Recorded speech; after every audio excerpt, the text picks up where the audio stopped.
up this morning. What's coming up? Shortly, we will take the facts check. And after the facts check, we go for a commercial break. When we come back, we acknowledge some of those watching the broadcast, some of those following us up to 7:30. We talk about some of the things happening around Liberia, some of the important ones happening around Liberia, and for sure today we'll go in rural Liberia to know what's happening there. And then we come back. We are expecting our first guest, whoever or whichever it is, up to 9 o'clock, from 8 o'clock to 9 o'clock. And then our second guest from 9 to 10 this morning.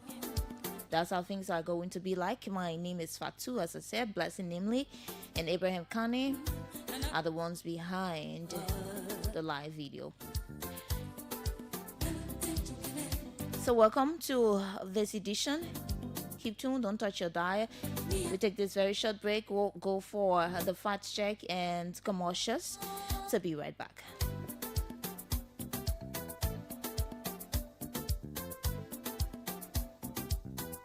Good day and welcome to the Fact Check segment. This segment debunks disinformation and provides the verified facts of statements made online and on the radio. Following President Donald Trump's meeting with some African leaders at the White House on July 9, a social media blog, Donald Trump for President, claimed in a Facebook post that the U.S. is pushing 5 countries in West Africa to accept migrants deported by the U.S. whose home countries refuse or are slow to take them back. The social media blog, with over 5 million followers, cited a Wall Street Journal report as the source of its information. To verify this claim, we reviewed the Wall Street Journal report, a U.S.-based newspaper. We found the article captioned, U.S. pushes more African countries to accept deported migrants, citing sources from the White House. The paper further reported that 5 countries whose leaders held talks with Trump at the White House were sent the U.S. proposal to accept the deportees from different countries. Meanwhile, The Hill, a U.S.-based political news organization, reported on Thursday, July 10, that President Umaru Sissoko's Embalo of Guinea-Bissau rejected the proposal, admitting that the U.S. president raised the issue of third countries taking in migrants, but added that Trump did not specifically ask for the African nations to agree or accept deportees. President Bouaka also admitted the U.S. proposal in a front-page Africa interview on Thursday, but denied that the Trump administration was forcing them to accept the proposal. Based on our research, we conclude that the social media claim that the U.S. is pushing African leaders to accept migrants deported by the U.S. whose home countries refuse to take them back is mostly correct. Though the U.S. proposed to the African leaders about third countries taking in migrants, it did not force them to accept the proposal. On July 9, Leo Nupolo Johnson, founder empowerment officer of Empowerment Square, claimed in a Facebook post that 50.1% of Liberian children are out of school and that the net enrollment rate stands at 46%, citing UNICEF's 2024 statistics. To verify this claim, we reviewed public statements made by UNICEF, the United Nations agency responsible for child welfare. On July 23rd, during a program marking the Day of the African Child and the World Day Against Child Labor, UNICEF representative to Liberia, Andrew Brooks, addressed the current challenges facing children in Liberia. In his remarks posted on the official UNICEF Liberia Facebook page, Brooks stated that 50.1% of children are out of school nationally, with the net enrollment rate at just 46%. These figures match exactly those cited by Johnson in his post. Based on publicly available information from UNICEF, the claim made by Leo Nupolo Johnson is correct. UNICEF's representative confirmed that 50.1% of Liberian children are out of school and that the national net enrollment rate is 46%. This is all we have time for on the Fact Check segment. This segment is part of an MOU between Local Voices Liberia, Orchid FM, Prime FM, and Care Radio to counter disinformation to help the public make informed decisions. This MOU is funded by the Liberian Media Empowerment Project, implemented by Internews with funding from the European Union. The funder or partner had no say in the editorial decision, leading to the production of this Fact Check segment. We will be back on Monday with more Fact Check reports to help you know the facts. If you want us to fact check or claim for you, please send us a text to WhatsApp on 0777 556 296 and we will definitely check for you. Also follow us on Facebook at Local Voices Liberia, X or Twitter at LVL Fact Check, and go to our website www.localvoicesliberia.com. My name is Olivia Bowen. Thanks for listening. Goodbye.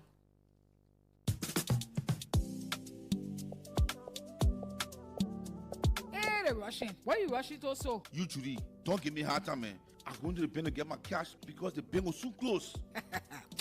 You can use the ATM? My ATM card expired ever since. My man, you don't need ATM card. Just use the mobile app and generate an e-token.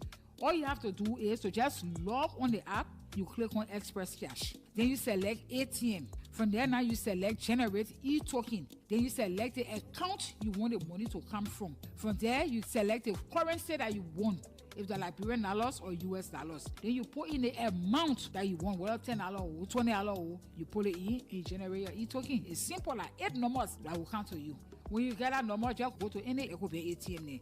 All you have to do is to just select the C Express Cash on the ATM now. The place where you're supposed to put your ATM pin, that way you pull that 8 number. Then it will ask you for the amount. That money where you generated, that money will count with the ATM will pay you. So simple. Echo Binance for me again. I will always make use of the express service big time. Echo Bank, the Pan-African Bank.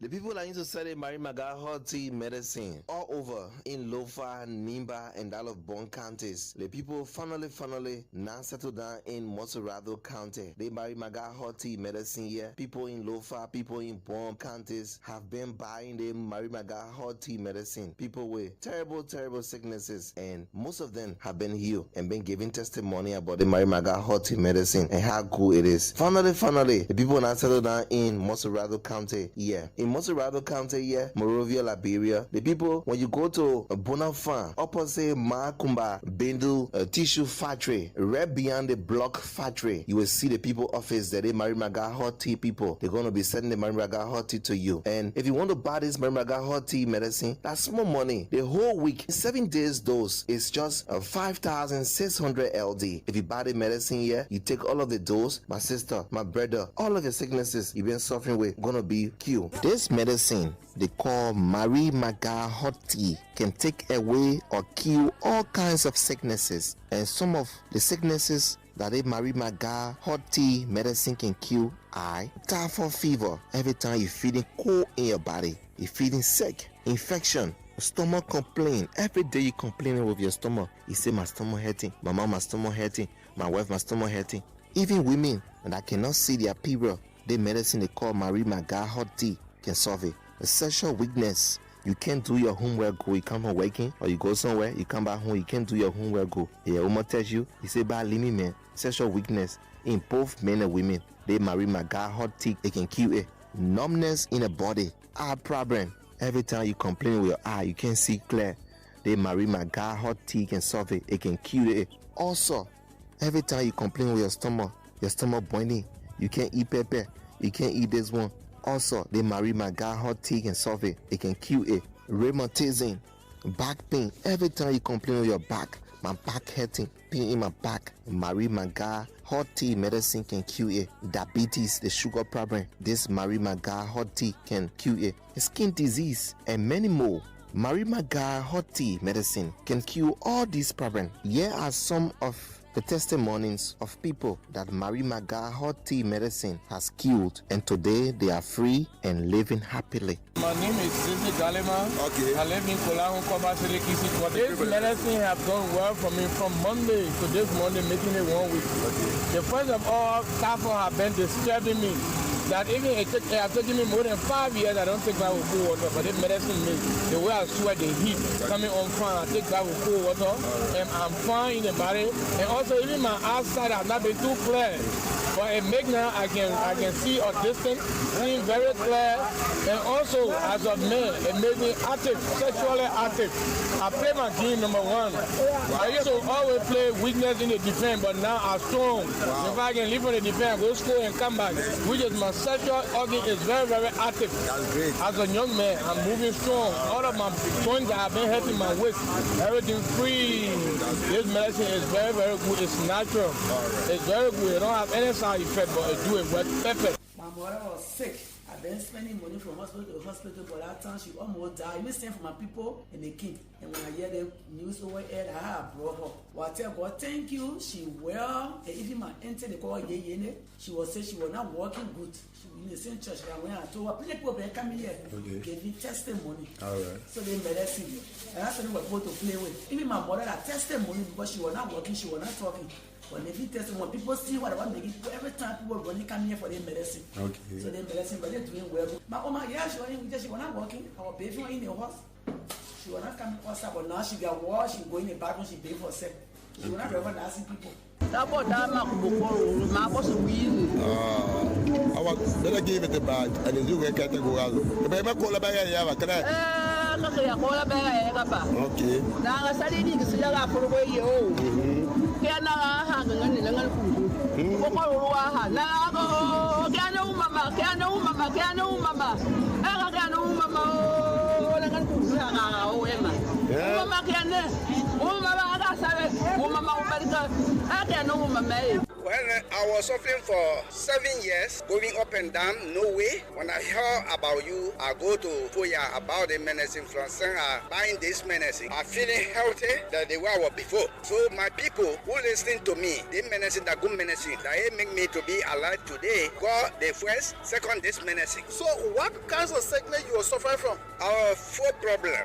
Foot? Yes, my foot problem. Okay. How long that was Hamburg? You said 7 years, right? 7 years. Okay, thank you. You are welcome. I'm well now. Rush now and buy this medicine, Marie Maga hot tea, for small money. The Marie Maga hot tea medicine is sold for $350 $. The whole week, 7 days dose is just 5,600 LD. In Moserado County here, Morovia, Liberia, the people, when you go to Bonafan, opposite Makumba, Bendu Tissue Factory, right beyond the block factory, you will see the people office that they Marie Maga hot tea people. They're going to be sending the Marie Maga hot tea to you. For more information, you can call the following numbers: 0777 444 591, 0770 913361 and 0776 369805. And if you want to buy this Marie Maga hot tea medicine, that's small money. The whole week, 7 days dose is just 5,600 LD. If you buy the medicine here, you take all of the dose, my sister, my brother, all of your sicknesses you've been suffering with gonna be cured. And so rush now and you will live happily. Are you a driver? Do you have a ride? Want to make some extra cash? Say no more, because we've got you covered. Omuta has arrived. The best drivers app to ever hit Liberia. With over 1 million riders just waiting for you. Join the train right now and don't be left out. Drive at your own convenient time. Drive whenever it suits you. Drive on the weekdays. Drive on the weekends. Drive in the evening. Make driving work around your lifestyle. The good news is you get paid every day. Every time you drive, you get money. So don't be left out. Rush now and get your Omuta app on Google Play and Apple Store. It's ORMUTA. Omuta, the best driver app connecting Liberia. So don't be left out. Join the Omuta family right now and make some cash. For your inquiries, call 077-990-8382 or 088-532095. Omuta, we're waiting for your call. Let's roll, baby. Roll, baby. Attention to all lovers of the good things in life. A house is not a home, and a home is the one place where you should feel relaxed and accomplished. Your home should reflect who you are. So, it's time to make that upgrade with minimal damage to your pockets. And I have the perfect solution for you. Home Sweet Home, located on Benson Street, between Center and Buchanan Streets, got you covered. From the kitchen, we have air fryers, juice makers, pressure cookers, freezers of all sizes, and all the modern kitchenwares you can think about. From the bedroom, we have top-of-the-line, exquisite beddings to give you that great night's sleep because you have earned it, and soft, comfortable towels for your bathroom. And in the living room, we have high-definition TV sets of all sizes, unique aerial rugs, classy curtains in all the colors you desire, wall paintings of different sizes and colors, furniture, and everything you can think about for the home. All that at unbelievable prices. We even have low voltage, high quality washing machines and dryers to keep your clothes fresh and new at all times. As a bonus, we have fashion accessories for both the young and the old, designer quality bags, hats, and rare jewelries. So if you love yourself, your family, and your home, it's time to treat it right. Visit Home Sweet Home on Benson Street between Center and Buchanan Streets for that needed upgrade. You can call them on 0886-834-944 or 0770-581-420. Home Sweet Home, for the love of a classy home.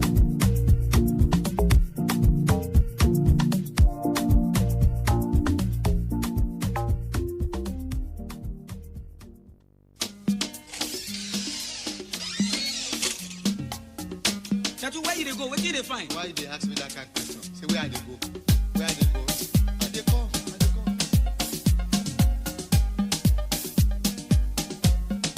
You don't hit my car.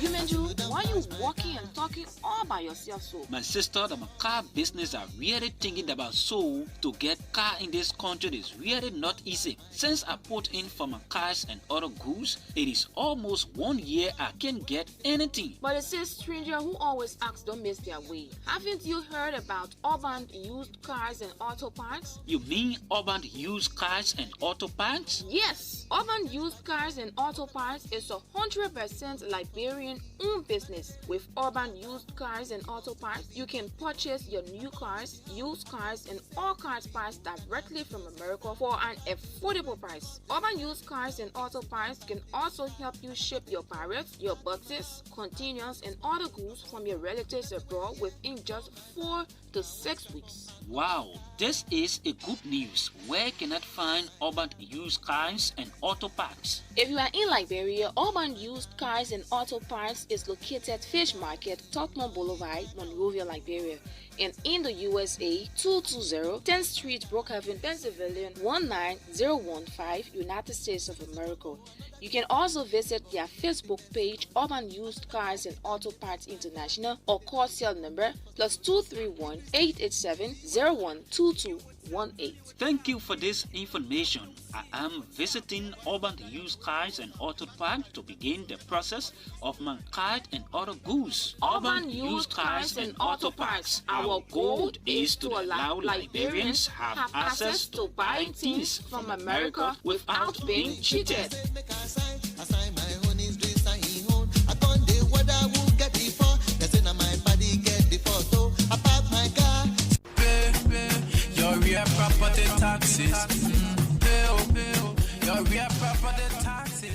My people, you not hear it? The LRA people, the people then that can collect government taxes, they say that it's time now to pay your real estate tax.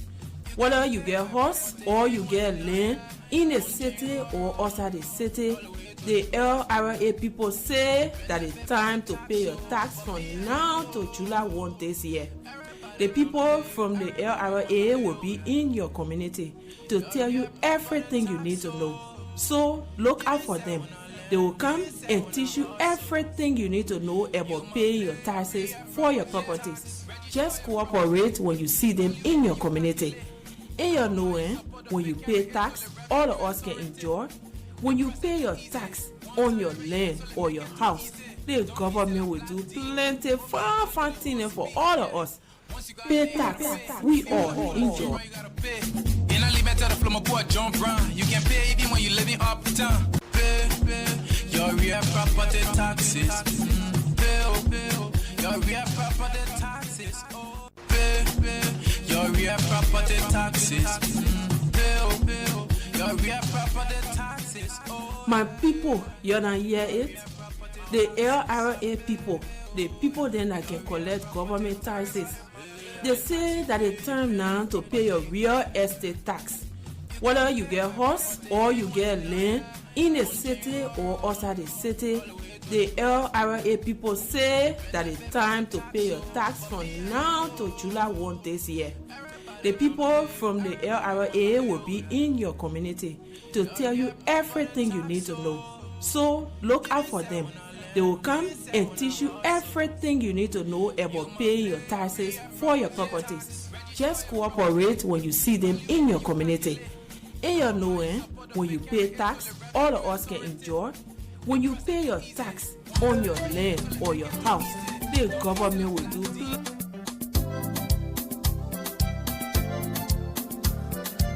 So we want to say welcome back to the program after that very long break from the Fat Shack and commercials.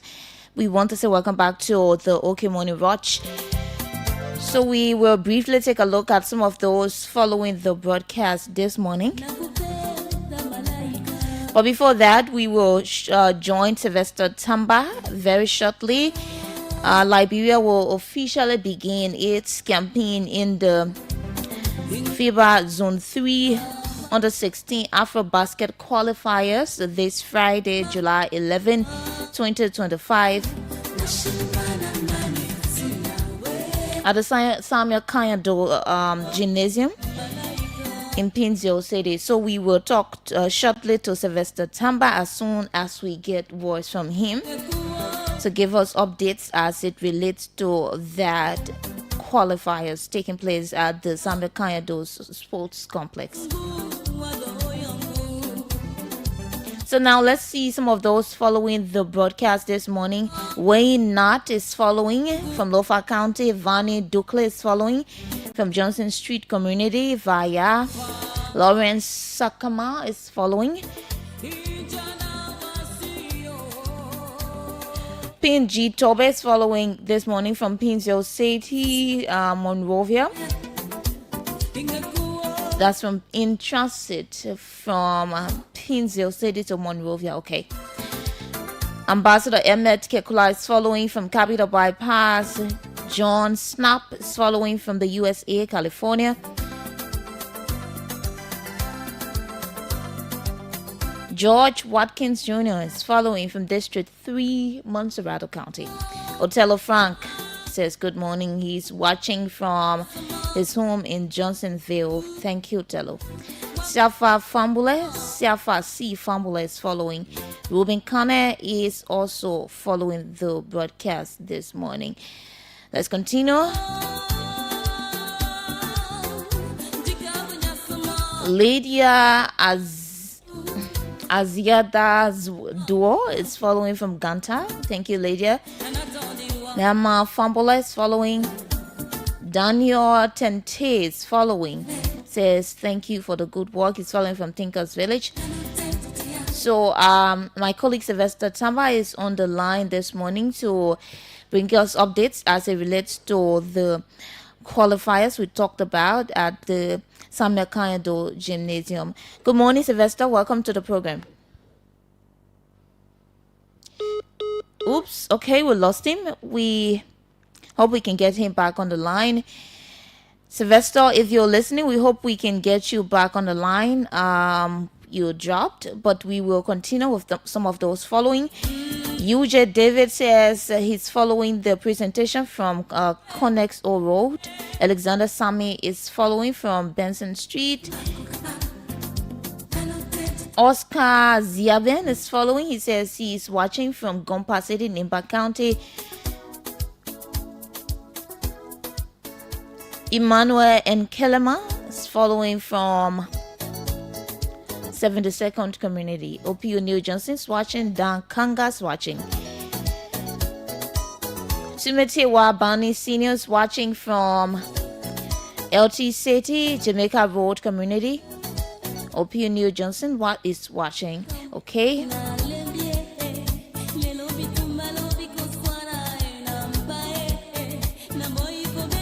We still awaiting calls or words from Sylvester Tamba to bring us updates as it relates to the under 16 qualifiers basket.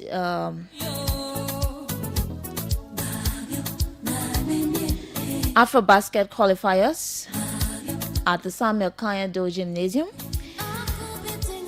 in Pinzio City. We're still awaiting calls from Sylvester Tamba. As soon as he calls, we will bring you updates as it relates to that.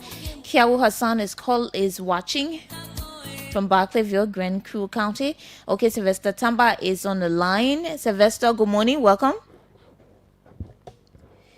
Good morning, Sylvester. Sylvester, you live. Good morning. Oops, I don't know what's going on.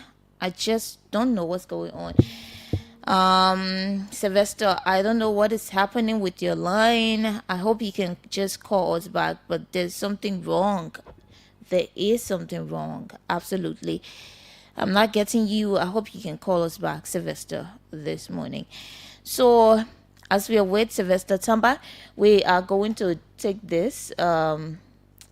Let's listen to this and be right back. Caroline is in Papa District. Likewise, Fulatiam is also in Papa District. We've gone over 5 months now. The school been closed. No instructor at the facility. The children have resolved going on the farm with their parents to do farming work. No government teacher is assigned at the school. And the result that the PTA and the community people are really concerned about why the school is this. Initially they started to collect $50 like $100 monthly to pay the volunteer teacher assigned to that school. So the volunteer teachers who have left because the PTA and the community, they are not living up to the $50 that they are talking about. We are talking about a student population of over 125 students. And the school still 5 months as the community people and the PTA inform us that the school went down. Nobody has gone there to see. Only government schools are operating in those communities, in the two communities we are talking about. And both communities are in Papa. The other one is in Fulatiam, the other one is in Caroline, and all in the same district, Papa district, is where we are speaking about. And supervision needs to be double up, especially if the county education officer need to make a team. These are areas that are very far from the quota, so these are issues that they are talking about. This academic year is almost to a climax, it's almost to a close. They are saying that if government cannot come in safely to solve this issue, the next academic year means that children will not have any access to education. Some of them will either go back to diamond digging or other things. It's not only the issue of teachers, even teaching capacity is another serious challenge that these schools are faced with. You won't believe it. These are schools that run from elementary to 6th grade. The children are still seated on bare floor. It's a serious concern that the family, the parents are expressing. And we went to visit the school. As soon as we find the condition of this school, they are very deplorable also. And the people don't want the children to be out of school and not want them to be wayward. And this is the reason why they have begun to raise the flare before the next academic year starts so that government can quickly intervene to solve this problem.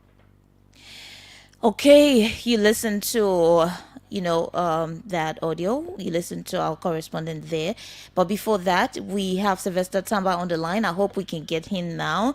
Sylvester, good morning. Are you around the Pinzio, that's SKD right now?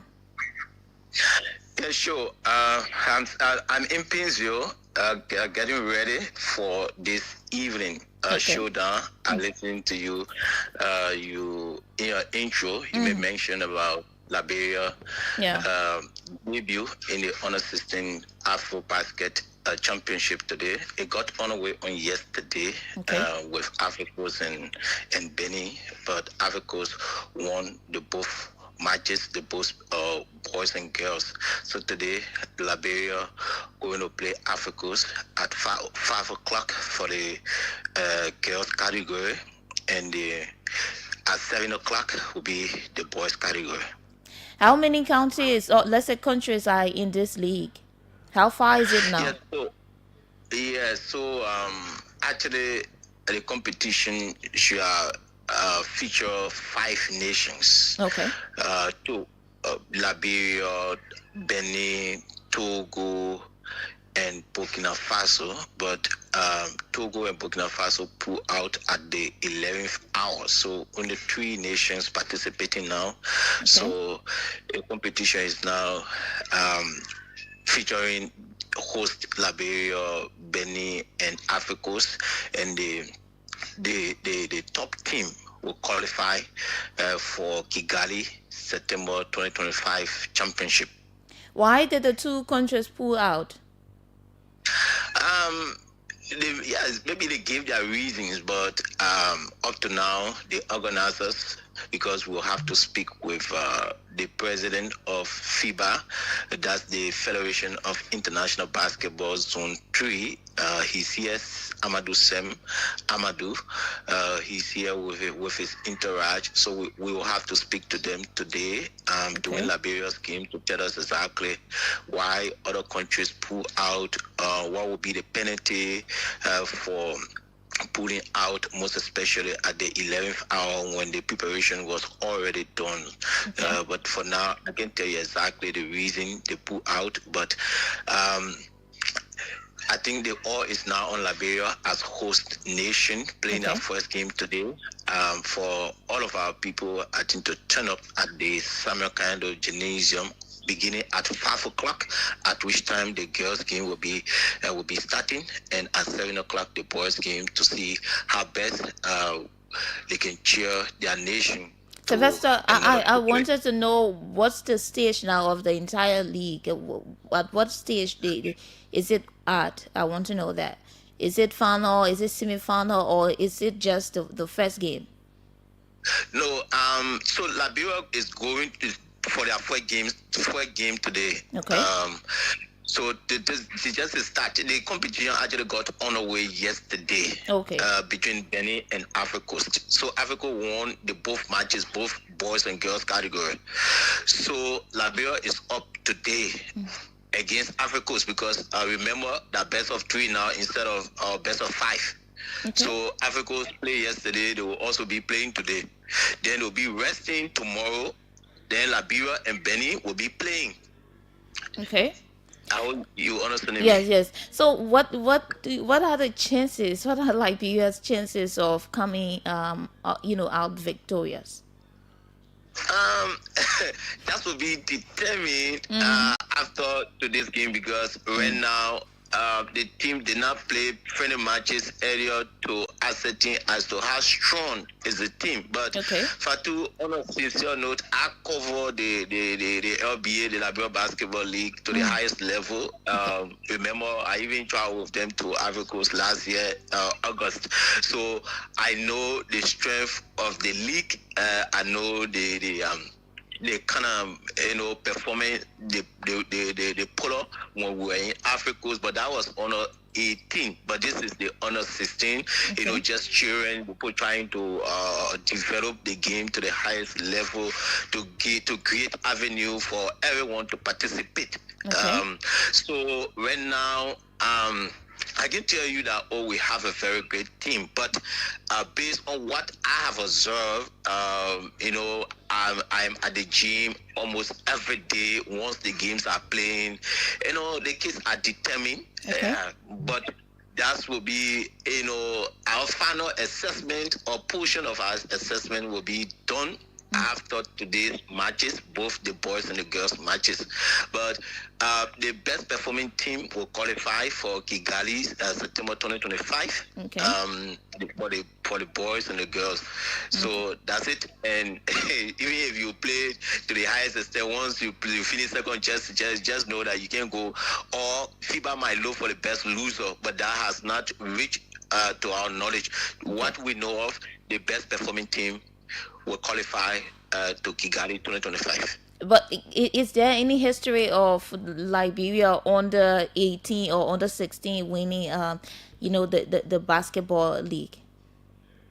Not at all, but they have in past time they pull up those kind of beautiful overwhelming performances. But remember, Liberia was banned for nearly 4 years, due to these leadership crisis. So practically, basketball was playing in Liberia, but on the international scene, Liberia was not playing. But since the end of the leadership crisis, Abraham Samukai got elected fully.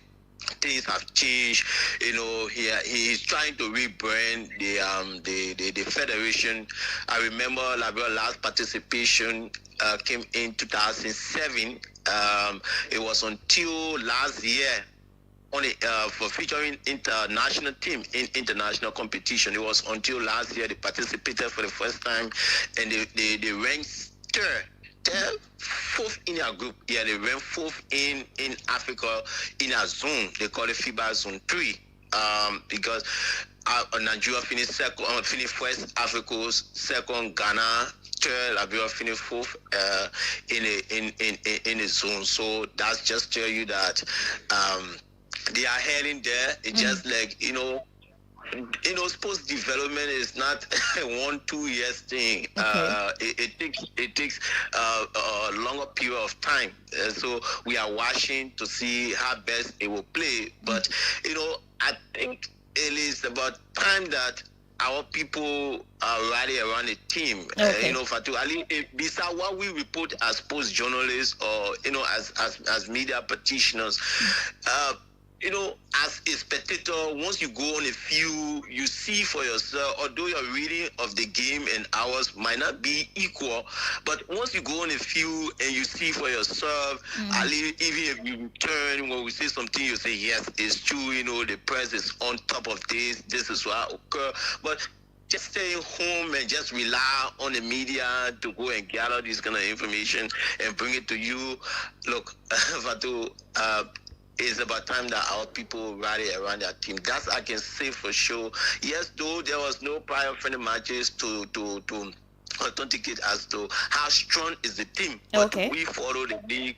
We know the coaches they have. We know the players they selected, how good they are. But our people. What is the biggest challenge you've identified so far that would hamper the winning of this team?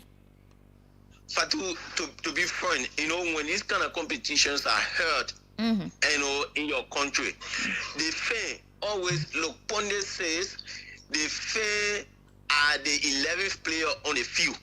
When the play is packed, and in fact, by the time your players enter the gym or the field and they see the kind of support when you as a player you look behind and you see the play packed, you say, wow, but our people are beyond us, so we can't let it down. But you play, you see, in fact, absolutely, the whole place is empty. Look, your rhythm drop as an alley. Almost like you no motivation, you working but no motivation for to how will you feel? So that's just how. So every time a player possesses the ball and the fans say, whoa, you feel that motivation, you feel that chill. You want to do more. Nobody to cheer. Even if you having to score a goal or you made a basket and nobody, cheering you, nobody clapping for you, how you feel? But once the players are there, we are in Africa. Look, the gym used to be packed to the extent that our players, when the children, every time the children possess the ball, you see the boo. People just booing in that kind of form. They just like their minds were made up, and we told them, look, when you play away, these are things you have to baba. So we want for similar thing to reciprocate. The fact that we went to Africa and the people supported their team, the gym were packed. It is about time that our people to go there today, and from beginning today until the end of the competition on the 16th of this month, they should be there every time, to ensure that Liberia qualify. Who knows? Okay. Because these opportunities, we want to see our players playing in top of basketball leagues around the world. Fatu. Okay, Sylvester, before we leave you, anything you can wrap it up? Yeah, so I want to say thank you, and we have to keep believing in our players, Fatu. If you look at the support given to sports in this country, it tells you that, if almost like somebody telling you that we have no love for sports. That's my belief. But we have to continue believing. We have to continue telling our actors, our government, those who club with the authority to ensure that the sports budget increase, to do the needful and support these kids. Fatu, look, when our kids are let busy, they passing around, they have nothing to do, is at that time people will influence them, they get involved into this thing. Most of these kids you see in the streets corners today, Fatu, remember, they were good before, but because of this let busy issue, they don't have anything doing, and they go to places, people influence them. Today they are just alley, people calling Zogos, people calling all of these things. So look, we need to stand firm. We need to stand behind our kids. Those who want to play sports, we have to support them. Today, we are discussing sports. I am saying this because as a sports journalist, look, sports people are not politicians. Me, Fatu, I am not a politician. I am concerned. Sometimes tears rolls from my eyes when I see other African countries, players playing in these bigger leagues. Look at South Sudan, little South Sudan. Fatu, South Sudan have players in the NBA. The last time they play America being with 1 point before they go to Paris Olympic. Look, every time I go to the gym, I sit down and see the kind of talents those children, demonstrate on a regular basis, and then you look at the sports budget, it just tells you that, look, as a nation, as old as we are, there are so many things that we need to do, Fatu. Okay, we have a lot Sylvester. of talent. The kids are willing to play basketball. Thanks ever so much for the time. Thank you so much, Sylvester. Sylvester Tamba is our sports reporter. You listen to him talk about support to sports, But that is not just a problem, with the football or the sports sector of Liberia. That is not just a problem. That is a problem that cuts across every spectrum of the society. And you listen to our correspondent. But I think Sylvester was also talking to me when he said, it's time for us to support and go and watch the players, to go and watch the children. I'm one person who does not even think about even going to the field when I don't care the team is playing. I'm just not a fan of whatever, whether it's football, basketball. But I think I need to do that. The first time I ever did that, I went to the video club. To a friend forced me to go and watch Liberia playing. I can't remember the country Liberia was playing against that day or that night, and when I went, I think they whipped Liberia. They whipped Liberia, I think 3-0 or 3-1. And from that day, I said I will not watch any football game again because I hate defeat. I hate to go on the field and my team is defeated. No, But I think I'll keep it up. I'll try to do that. Thank you, Sylvester, for the motivation. So we now get to business. I played the voice of our correspondent in Grand Cape Mount County, Mark Rogers, and you listened to him. Yesterday, he was on the news. He was on Liberia at 10, and we aired that same story on the news last evening and also this morning. And it is so important that it's going to also be aired again this morning, Liberia at 10. You know, a lot of times we just talk about the children are the future leaders. The young people are the future leaders. Every day we say the future leaders. You listen to our leaders when they're talking, they say, oh, the children are the future leaders. Every one of them talk about the future leaders. But what makes a better future leader? How does one become a better future leader? What are the characteristics? Or what should the government be doing? Or what should the country be doing to make the future leaders better ones? One of them is to be educated. It's for the future leaders to be educated. Now you have engineers. You listen to the president of the United States, praise President Joseph Boakai, talk about, where did you learn your English? You know, you speak so well, you speak so eloquently. Where did you learn your English? And the president said, Liberia. This is our leader now. So, do you want the same thing to happen to the children we're raising? Maybe to go, the next future leader in 10, 15 years from now, go to the U.S. and the person is being praised. Not just the U.S., but that child is being praised for the English to speak. I'm not talking about the politics of whatever happened there, whether it was, something else as people describe it. I'm not talking about that. But I'm talking about the real issue. And the real issue is that to have better future leaders, these leaders must be educated. We need engineers. We need doctors. Our children should aspire to be doctors, to be journalists. We need whatever you think.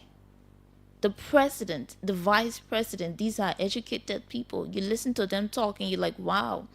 You listen to government officials talking. You say, oh, the person is so eloquent. And for a fact, everyone will admire anyone who speaks eloquently, anyone who is very good when it comes to words, someone who is smart. Everyone, even the people who do not go to school, will admire people like that. But now we have our future leaders joining their parents to go to farm, to go to bushes. Why? What's the reason? Because they are not teachers. It's not because they are not teachers, but it's because the teachers cannot get paid. And because they cannot get paid, they sit at home. They sit down. The teachers too are just human beings who need money to cater to their families. So they sit at home, and you listen to our correspondent talk about, these are all public schools. It's now private school. These are all public schools with no government assigned teachers. Now the community try their best. The Parents Teachers Association went together, had a meeting, and decided they're going to pay 50. Put the money together monthly so that the teachers can teach their children, so that their children can be educated. They've tried, but it did not go a long way because a lot of parents could not afford to pay that money. This is the problem we continue to talk about. So we cannot brag about the children being our future leaders when we cannot even send them to school. We cannot afford to educate them. We cannot afford to educate them. And it's not because the teachers are not available, but the teachers are available, but it's because we cannot afford to pay them. So our correspondent talk about it's been like over 5 months now. Imagine that. What happens? So we get all the recognition for the English we speak, but the real problem is the children are not even going to school. They are now going to butchers. The president is being praised for the English he speaks so well, but the next future leaders are not even going to school. Those children with cutlasses and hoes going to the farm to go and brush and make farms or hunt or whatever. One of them could be the next president. But because there's no teacher, the next president is in the bush hunting. The next vice president. And we wonder what is the problem with Liberia. And we say we prioritize education. This is high time. We see how everybody, we all applauding the president. Everybody happy. This is the best president. And they're saying, oh, nobody, people not talking what like I listened to somebody talking and provoking other leaders or whatever they did.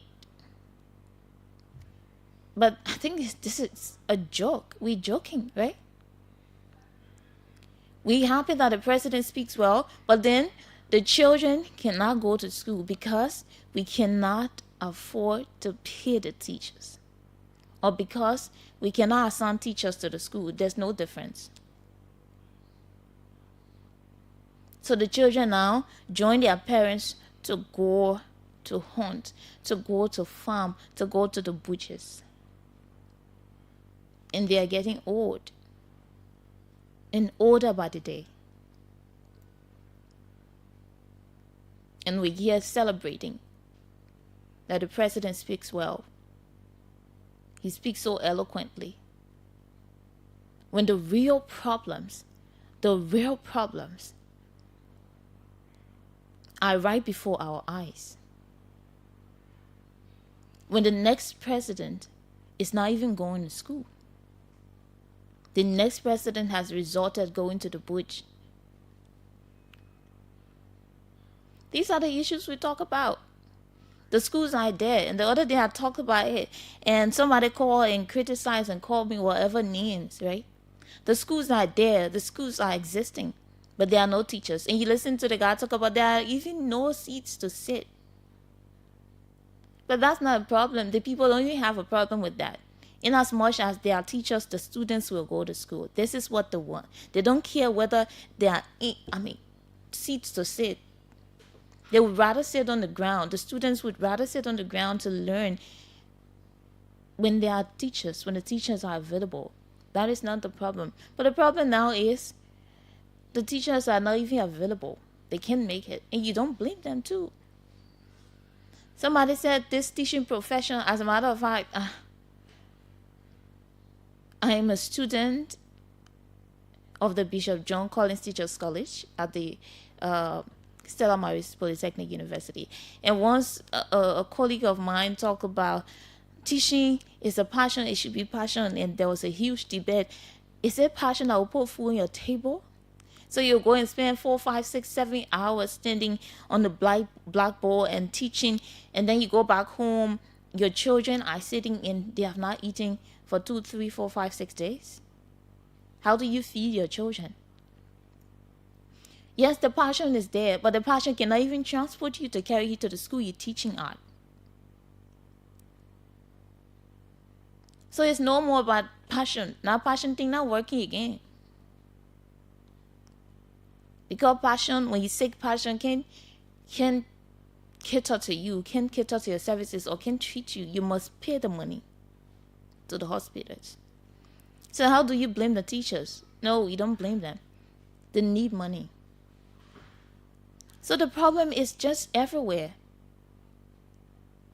The problem is just everywhere. And we're celebrating here that the president speaks well. But the reality is the students are not even learning. The next future leader, the next president is not even learning. It's not even going to school. What are we doing? What are we doing? This is not just a problem in Grand Cape Mount County. Let's remember that.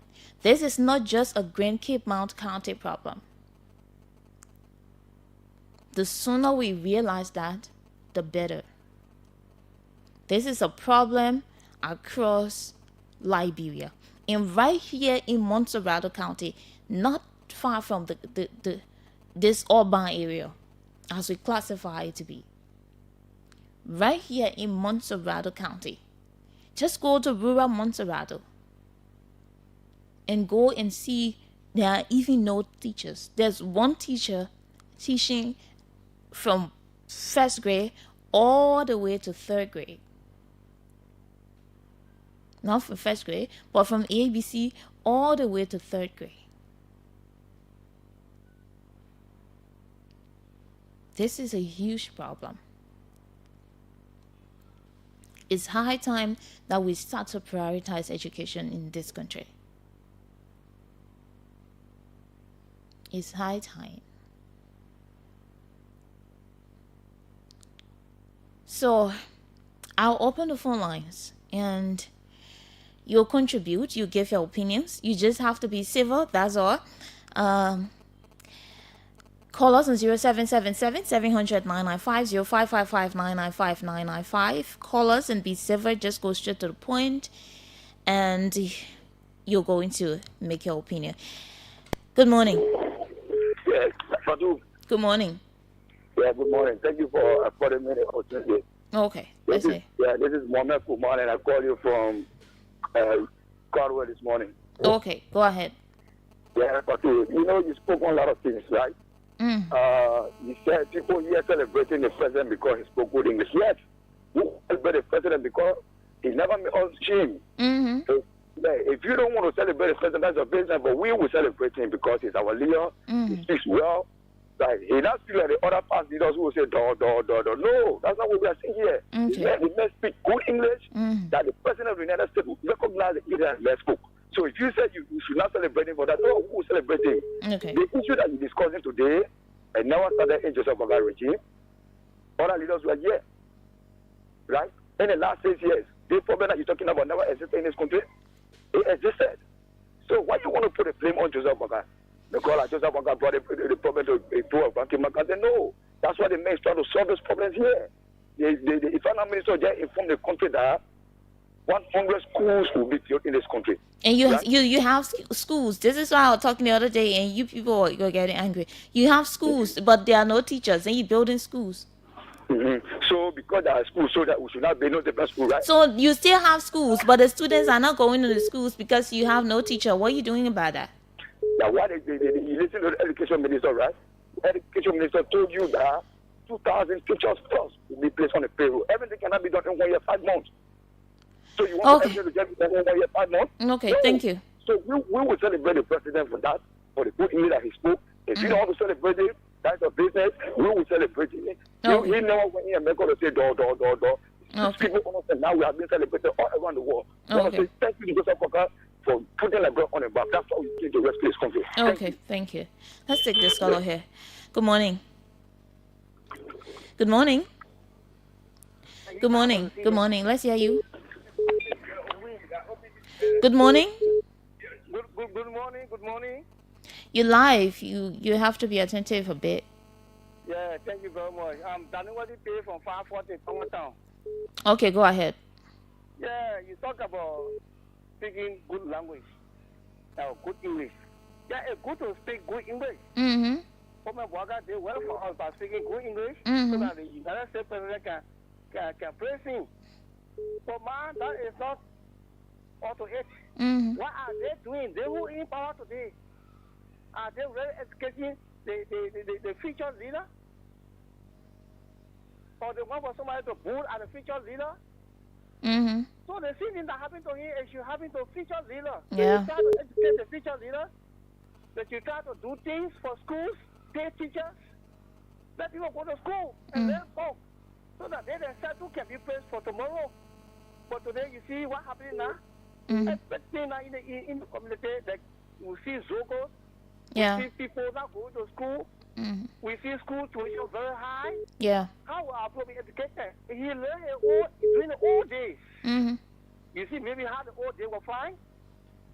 So today, things is not going well. So they who are the future leaders for today, let them educate the future. Those are who are the leader for today. Let them educate the future leader for tomorrow. Okay. So that the future leader can be praised too. Okay. Thank you. Thank you. Thank you. Thank you. Good morning. Good morning, Fatu. Good morning. Your life. What's your name?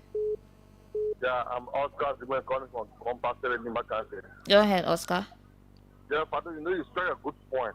The problem we have, when our leader they're coming to power, they can tell all that we will change efforts that is not happening in the country.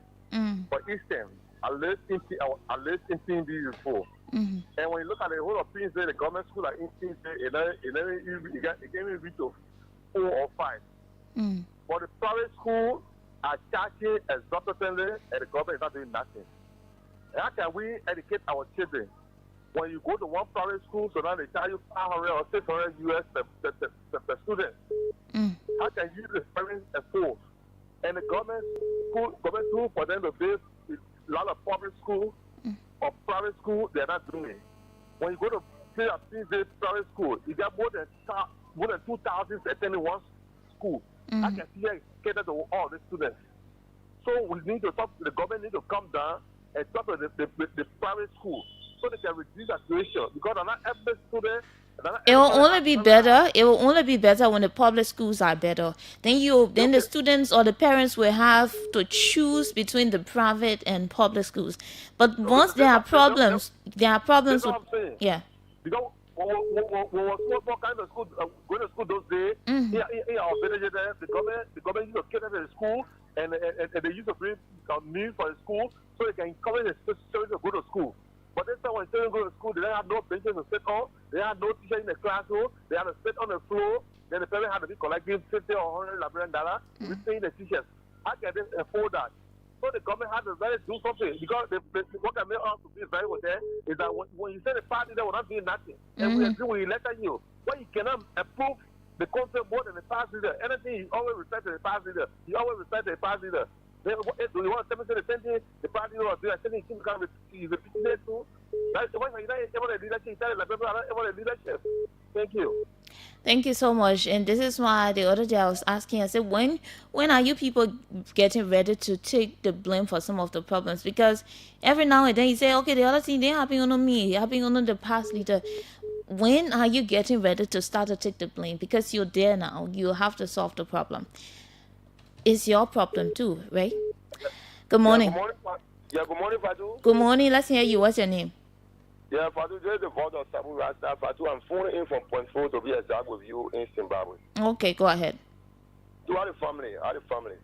We're all fine, thank God. Yeah, Fatu, Fatu, the work you do with the Liberian people, it's that work, Fatu, sometimes we need to ask you for, how you're coming on, because Fatu, we are every day we're praying for you. Yeah. Because sometimes, Fatu, people see you as, opposition, some people see you as in position, So sometimes, Fatu, but quickly to the issue. Yeah. I don't see that, that speech from, according to what the Lord said to our president, to be praises. Fatu, I believe, but Jonathan know the relationship with Liberia in America.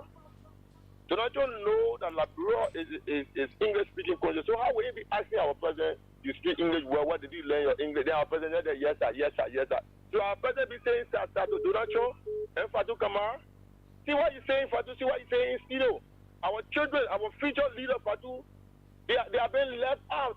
They are being left out, Fatu. But today, our president, the only thing Fatu, our government is focusing on is the only Liberian, the only party I can praise, why coming for the president, Fatu, I think people are people who love their stomach, but does not love the country. Because Fatu, I don't see that as praises. How would somebody know that Liberia is an English-speaking country, know the relationship America is the mother of Liberia? They'll be asking our president, where did you learn your English from? You speak English. I see as a mother, because our president don't go over there for you to happen. There are serious issues that is unfolding in Liberia that we need to settle, that you need to look at. Then why are we telling Donald Trump say, oh, can you imagine you told us that you have 42 years of experience in government? I think not just survey within our land and going to America, tell Donald Trump to come and do survey. I see that as a lot of opportunity, because this movement comes just one in a blue moon. I feel that our president could do better, because he promised us that he had an experience, you know, both, you know, all of it. He got all of the expertise. So I saw that as a slap in the face of the president. Okay. Thank you so much.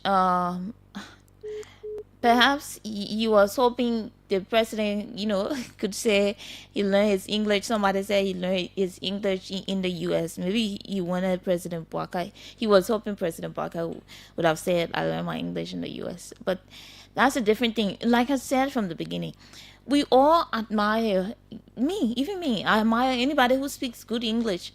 This is not something about whether you are an educated or uneducated person. We all admire people who speak good English. I said it from the beginning. And somebody said, if you don't want to praise the president for speaking good English, it's left with you. It's fine.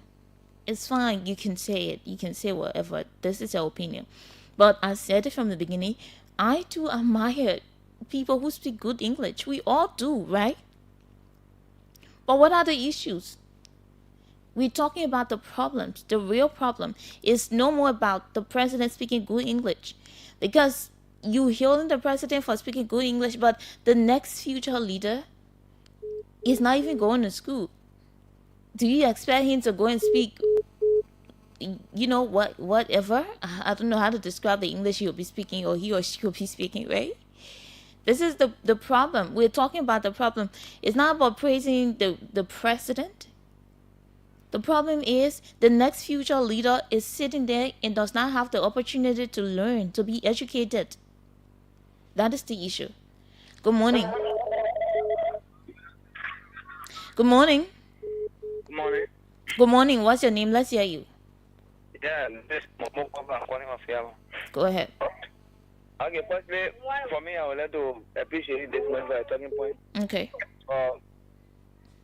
Like you rightly said, normally, speaking good English, like for instance, I go on occasion, somebody says, oh, your clothes looking nice. Mm-hmm. You feel good. Yeah, so as you now, when I eat, so I got to, the worry about it, they want you just to build it. Not going this, that, and I get no impact on how people eat every day or how the education system will be built. So we can use that one, like, even when you kind of bully, when you're praising, let's be our education system for the next future at all. Thank you there. Good morning. Let's hear you. Good morning. Good morning, Fatu. Yes, good morning. Let me say good morning to your many listeners. I am Tisosa, Joe Tisosa, and I join you from community. Go ahead. So let me appreciate you for the talking point this morning. Mm-hmm. Well, look, Fatu, I want to agree with you that speaking English does not is not a measure of your education. And I like to join you to show this to the many listeners following. Our president spoke good English, yeah, we appreciate him for speaking in English. But our major concern is how the education sector, like that you spoke of this morning, will be better. How the bread and butter issue of this country will be better. How the ordinary citizen lives can be better. That's what we are care about. And what the president will take from his trip to America in a summit. So thank you for the opportunity. Thank you. Good morning. Good morning. Good morning, your life. Good morning. Okay, yes, funny give I'm going to call from District 15 this morning. Go ahead. Oh, my sister, I listened to the previous caller, but I don't know. My sister, the kind of thing that we can do to this country is not good. Look, when the president went and speak English now, everybody admire. And I can say the man, he steal the entire show for the other stories that went in the U.S. But my sister, people only running around with the way the good English and the president spoke, but they not even care about the good things that the man he asked Donald Trump about. But bro, look, I don't know when we graduate from this kind of stuff. Honestly, my sister, because Liberia is the only country we have. And when President Parker at that age, he don't looking, he don't using even glass. He speak, he read, he look at people. He don't make a mistake. But that is not. I'm not sure that is an issue. That is an issue for anybody. Nobody has a problem with that. The problem is with the education. Now there's a problem with the education of the future leaders. We all hailing the president for the English he spoke. This is not. I'm not sure anybody has a problem with the president not using glasses. The president not using glasses and this and that. No. People don't have problem with that. But you the social media. You see the people making mockery out of themselves. They say, "Oh, they're Liberia." My sister, no matter what happened, President Parker remains the president of the Republic of Liberia. Nobody's disputing that. No one is disputing that. So, this is my other point, right? So when the president goes to make the case of Liberia, let people understand. Let people understand that President. My sister, it's okay, man. Liberia is how will be look because every will not be looking at that. This country, my sister, they will say make mockery. They will say they know everything, and when you put us one there, they will not make no difference. Okay. When we are there, you say, "Oh, you don't put Julia in Guato." It was wrong. Thank you, man. Thank you too. Let's hear this caller right here. Good morning. Fatu, how are you? Good morning. You live. What's your name? Thank you for the opportunity. My name is Bia Mazukwa. I do join from my call bell. Go ahead, Thank Bia. you for the discussion, right? Okay. In Liberia, the issue of eloquence has become a problem. I want you to make a survey or you have a program for high school children. Say, when high school students should call, you listen to the grammar. You'll be very poor. Yeah. That's a fact, right? And that is a problem. People say that President Boga says to Donald Trump. Everybody should know that America is a world superpower. For example, when Charles Garrett was here, who told you to step down? George W. Bush. He said, I mean now. Tell us to step down now. So in the whole wide world, America is a world superpower. So in fact, someone saying yes, sir, it doesn't mean it's about a courtesy. Right? It's about a courtesy. And again, they'll come back with it to a classroom. Fatu, today, if you go at the drug university, right? If you check the amount of teachers, there are not many. Go to our TTIs. Nobody want to become teacher, Fatu.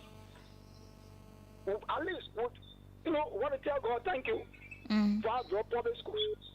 All the children there, they are qualified. You got C certificate, you got AA, you got BB, and you got PSC.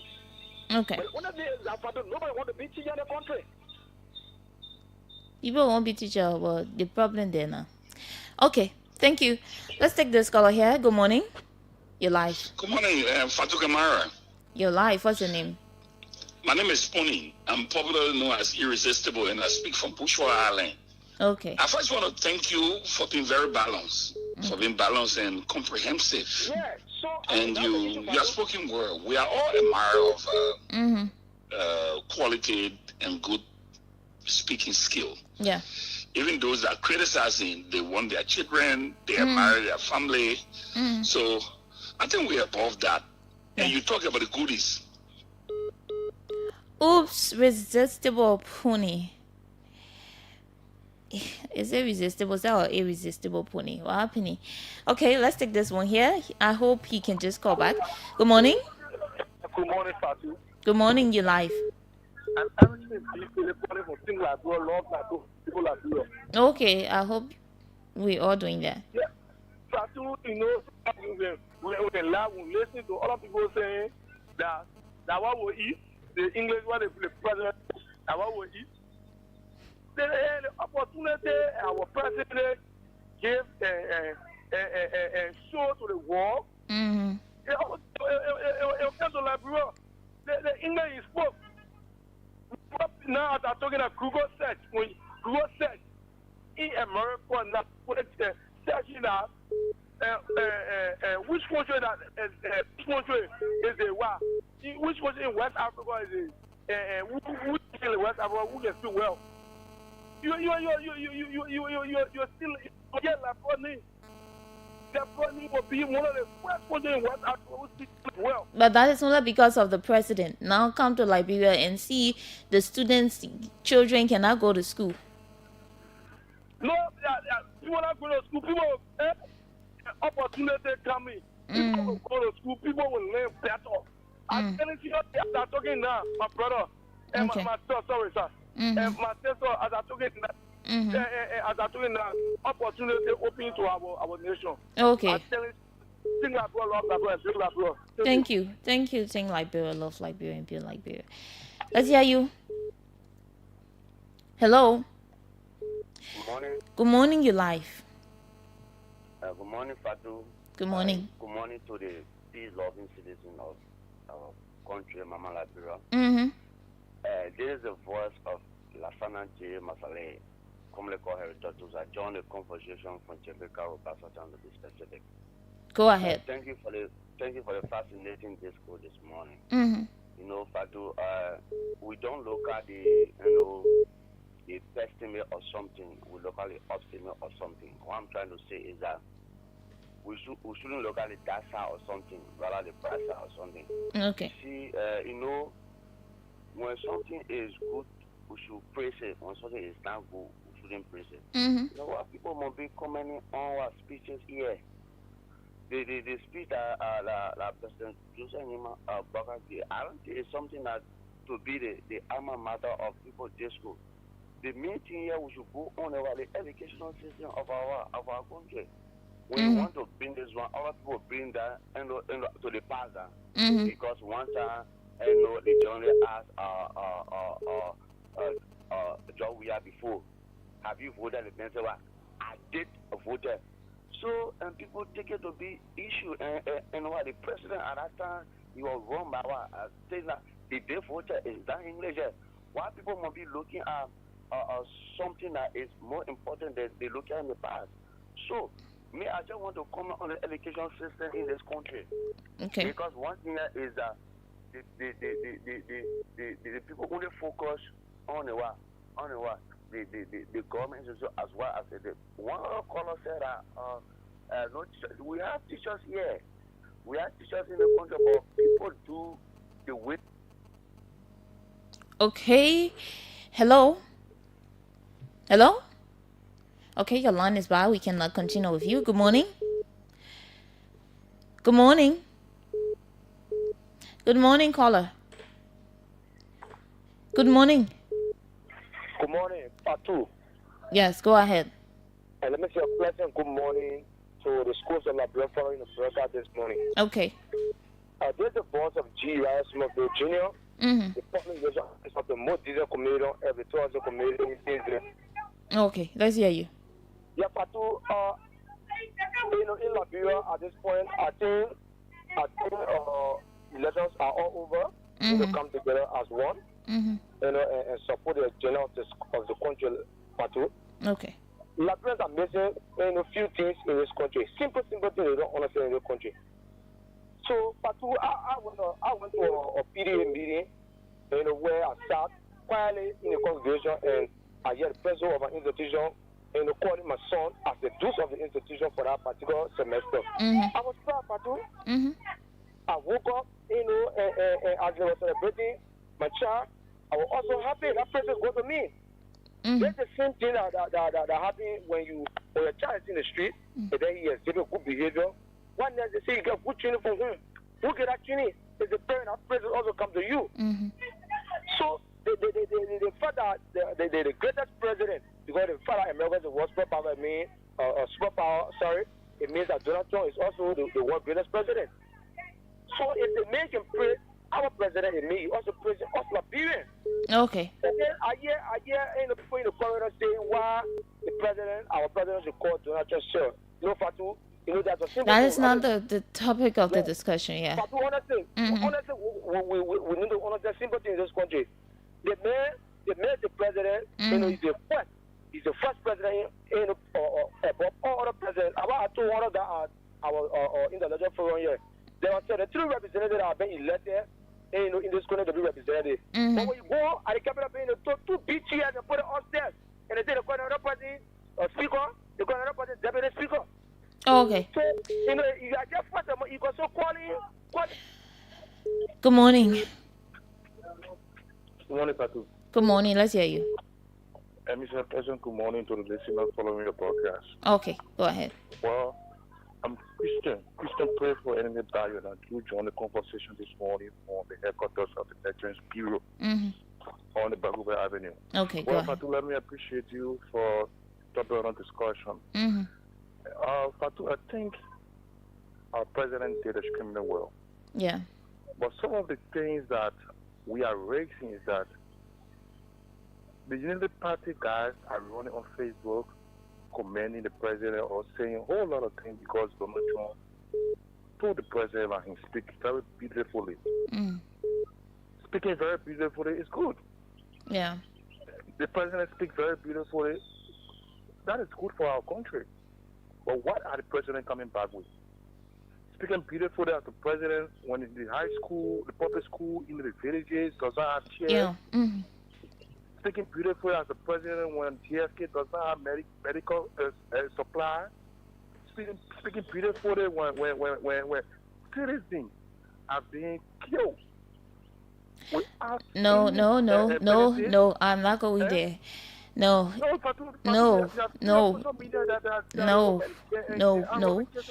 If there's you cannot prove what you say, I'm not going to continue with that. So okay, all right, thank you. So the thing is, I'm just talking about education. Like I was listening to Irresistible Pony. I hope he calls back. I don't know. Your money fini Irresistible Pony. If your money fini, you need to reach out. She get big name. The thing is, we all want our children. Like I said, we all admire people who speak eloquently. People who speak eloquently are admired by everybody, whether educated or uneducated, right? And we all want our children to be these kind of people, educated people, eloquent people. Like the president, we're hearing the president. But it is happening at a time when children cannot go to school. Children in rural Liberia, not just rural Liberia, the thing is happening right here in Montserrat County. Cannot go to school only because there's no teacher to teach them. Or there are no teachers, right? So these parents too want their children to be eloquent speakers. But they cannot afford, and they live in a country that does not help them send their children to school. Right? This is the issue. So it's good. We holding the president for the English he spoke. But then the main issue on ground is that the students are not going to school because there are no teachers. This is the problem. So those parents too want their children to be eloquent speakers. And this is the issue too. This is the problem. But they're sitting at home because they are not assigned government teachers at those public schools. Their children cannot go to school. They try their best, pay the little they have, but they can't continue because they can't afford to send the children to school. This is the issue. I'm not saying speaking good English is not the problem or being eloquent is the problem for me. No. I do admire good speakers, great speakers, eloquent speakers. And nobody should get me wrong. I'm not criticizing whatever the speech of the president was or how it was. I do admire great speakers. But what is the issue? The next leader or the next president of Liberia cannot even go to school, or is not going to school only because there are no teachers to teach them. This is the problem on ground. So we're hailing the president for speaking great, but the next president cannot go to school. The next president is not in school.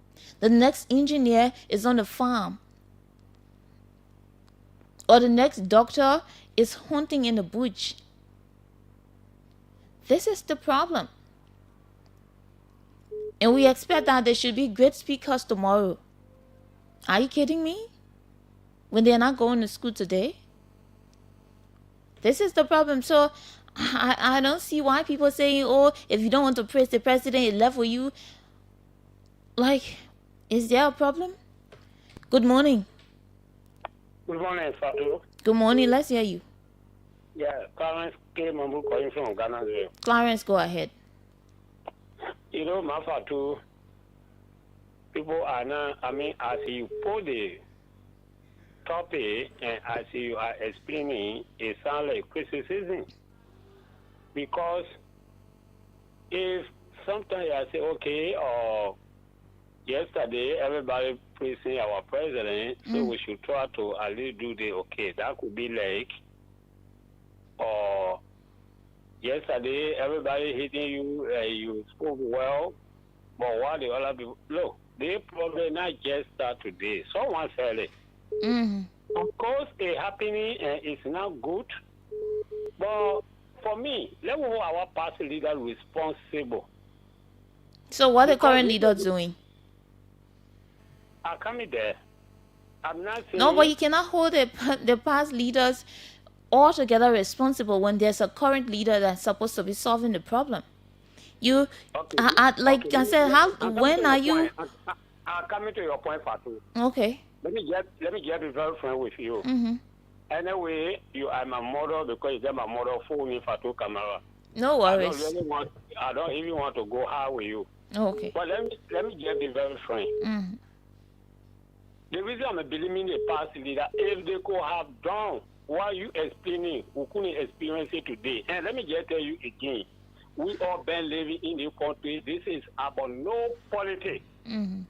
We see how some of the leaders handle the country here. So the past leaders should be paying the teachers now, right? They should do what? They should be paying the teachers now. Amen. Get me right. Okay. There's so many priorities, but everything cannot be done at once. I know the responsibility of the leader. Okay. It is the president responsible to do that. We know. But the point I'm sharing with you is this. Because the party leader have made a priority so large, even more than the country itself. Because where the funds supposed to come from, even every country is supposed to get extra deposit that another country will take over. But you see, when people come in power, they take everything as politics. Some of the schools say, because they are senator or representative somewhere, they go build some kind of buffer, they say that's school. But then, if they are not in power again, all the problem will be wasting on the government. Okay. The same party leader, they're going to clearly account to say next person will never come and start. These are some of our problems. Thank you, Mama.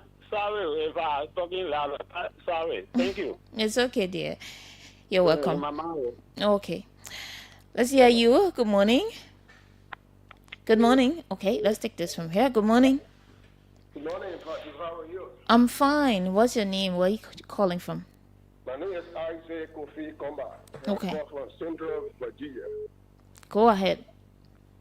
Fatu, today, we want to blame government. What about the parents? What did the parents do?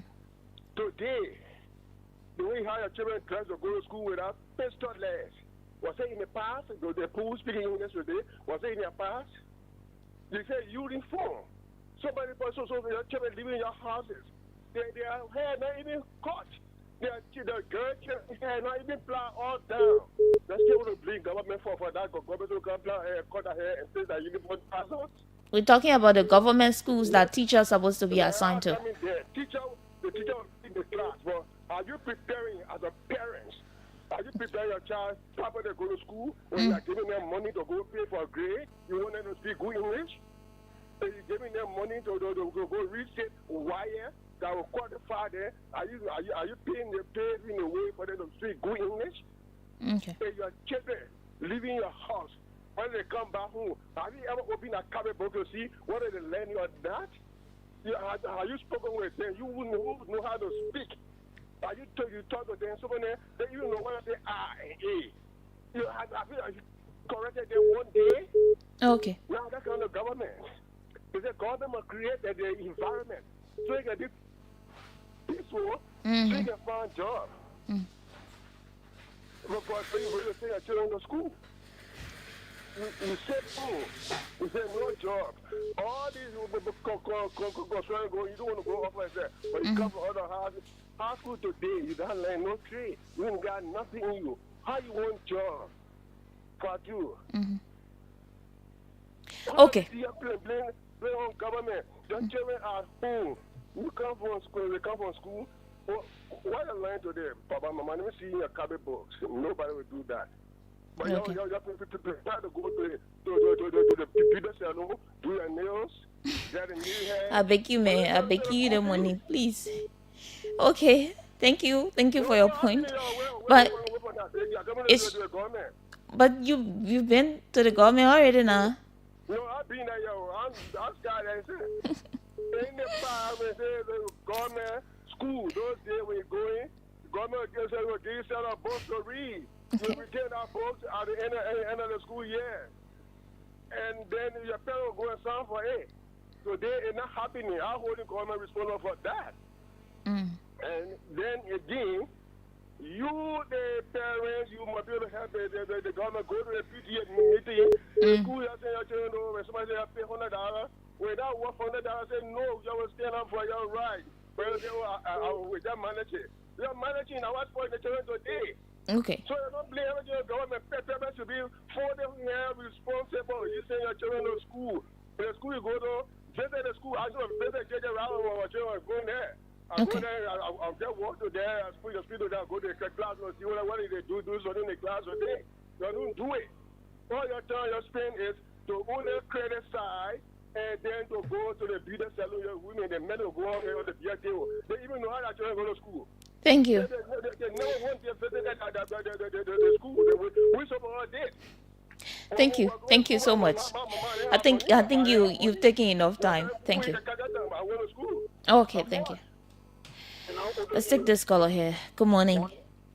Good morning. Good morning, you live. What's your name? Yeah. I just want to weigh in this morning on the topic of discussion. Yes. I think our president spoke well. That put Labio on the map. There are a lot of people that didn't know about this country. But for the speech that President Boaga gave during the meeting with Donald Trump, I think it exposed our country. Okay. Now, it came after our former president, President Ellen Johnson said that our country, Liberia, the education system was a mess. And now we are actually, it will be, we will go somewhere. Our past leader came and they did what they did. So now, it's the present leader time. That's their time. So, Liberia will get better. We'll get there one day. Yeah. Thank you. And then somebody say, oh, that the past leader did not do well. So, with the current leader there to pay the teachers, so to assign teachers there, you know, past leaders,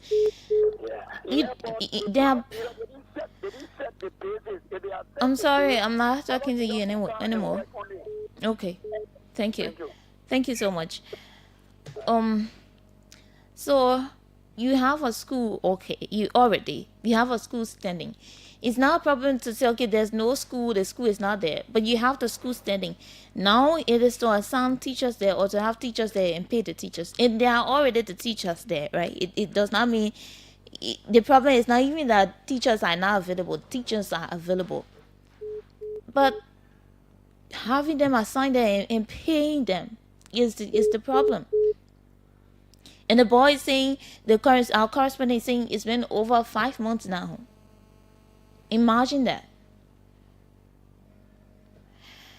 Good morning. Good morning. Good morning. Good morning, your life. Okay, Father, my name is Charles Roberts. Go ahead, Charles. Of course, I come from Monrovia. I'm a Kisi from Lofa, where the people who speak better English come from. Imagine that. Yes. So we are from the other counties we can speak. So, no, and I say so. I do not throw another question because he said it. But he said Liberia. They didn't say Lofa County. No, do not wrong. If Donald Trump had just said it the other way, Fatu, this country will to be on fire. So, now it said this way, we must appreciate now. I don't want to say I'm being following you. I don't want to say your argument. If your argument and someone said that hold the past leader responsible, and I agree with that person because this current president has spoke so eloquently, struggled to go to school, but besides that, in his administration, the first budget year, 124,000 were included in the budget for education. This budget year, 129,000 is included in the highest compared to the past budget and compared to the past administration. In this current budget year, 129,000 is in the budget. I'm not sure where you're getting. The problem there is an issue that needs to be addressed. I don't know where you're getting. The government get role to play and so on talk about the parents. And then I don't know why again. Then this president is taking deliberate action towards education. Besides, let me give you another 2-hour instance because of the one is in the budget. When he suspended his official for not declaring assets, those who were suspended, the money for them was put in an escrow account, and that money was going towards buying chairs for schools, for public school. Besides, just recently, the government also signed a contract or got a loan to build 100 secondary and primary schools across the country. Why again? So, but the schools there. But I think that's what you're supposed to be saying, but not blaming the past leaders because you must do it now. It is the. Some of the past leaders said that they were, but for you to just say, oh, what are we doing to educate the next leader? This government has already answered that question you asked me over. You're not following. Oh, so you think it's enough now? No, I don't think it's enough. But I was saying. But more needs to be done. This is what, if we keep mute, if we say and don't talk about it, then it means that then everything is okay. But you did not even acknowledge that. If you acknowledge that and say it's not enough, but you did not even acknowledge that. So I just bring it down to your argument. You are acknowledge that first before you say, okay, let's do more. But you should be supposed to acknowledge that this government is in this government budget, 129,000, which is the highest compared to the past. So, education. Thank you. Even though that is 129,000, but it's not enough. I agree with you. Thank you. That, so you make it appear like nothing happening. Okay. Thank you. You've made your point. Thank you so much. 0777 700 995 0555 995 995 are the numbers. We all experts in whatever. Yeah. We all know how to discuss the issues.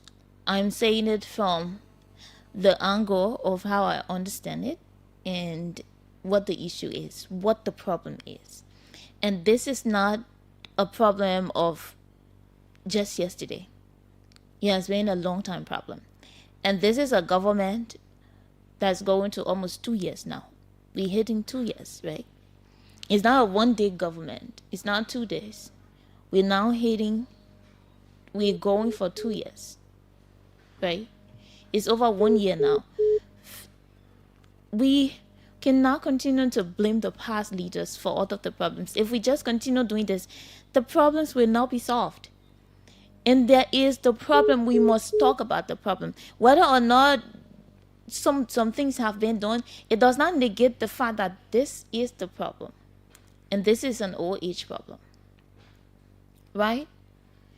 So you have the mantle now. You have to solve the problem.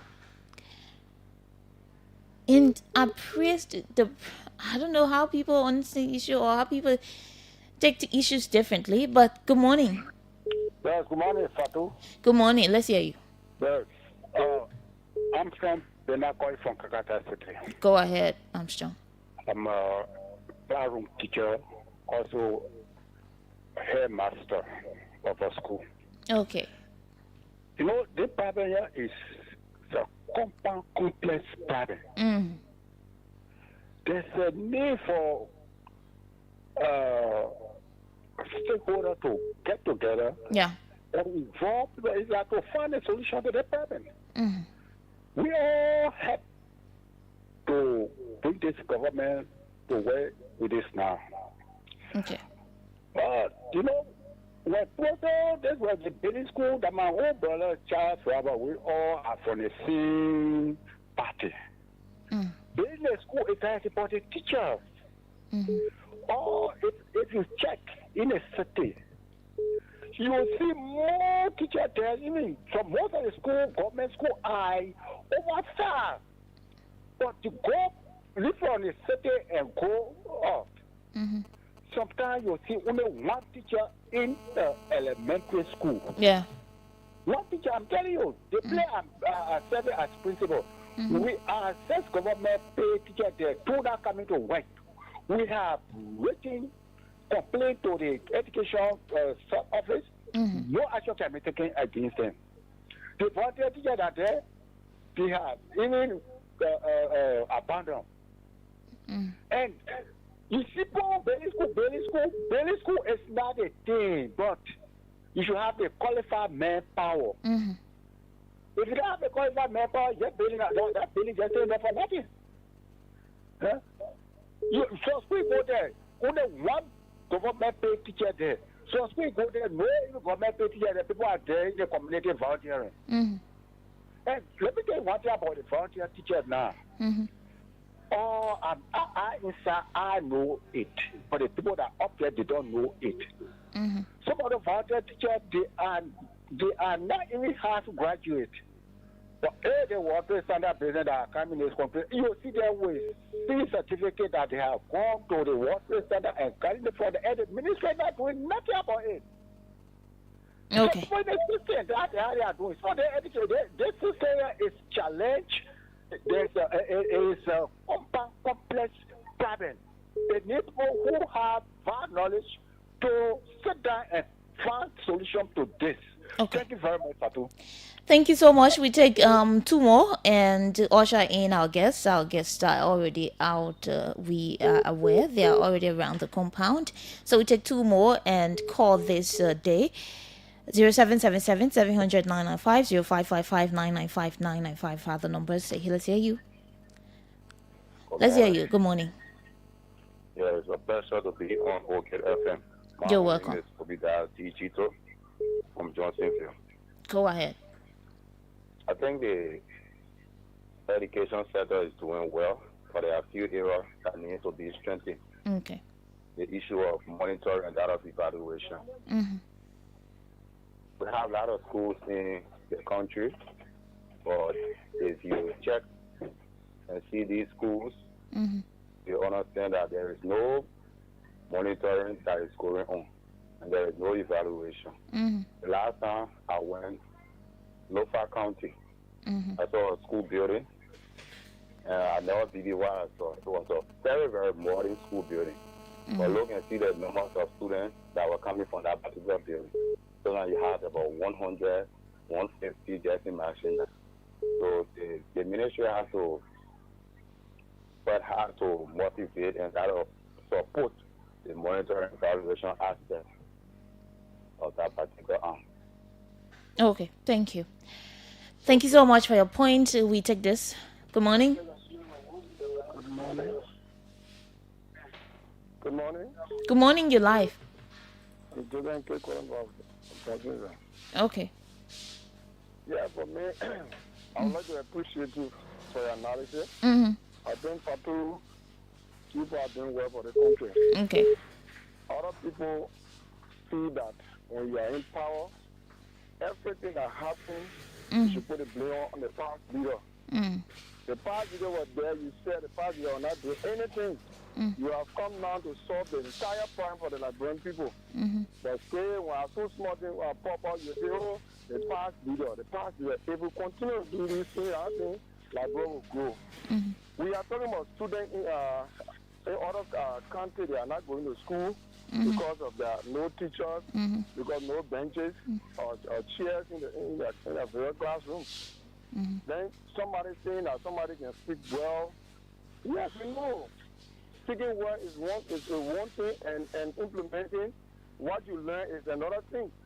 If you're speaking well, make other people to speak well. Don't see that you pass through fire to speak well, then other people should pass through that same thing. You should make it solve for them because you have the mantle of authority now to making the work. We don't want for others to say, oh, because they pass the other, they da. Yes, everybody will never be the same. The twins are born today, they will never be the same. So when you are there to do the thing, do it. Let it do it and forget about what past leader did or past leader not do. They are time to do it. Thank you very much. Thank you so much. We take this very short break. Our guests are already in the studio. We take this very short break and join them right after.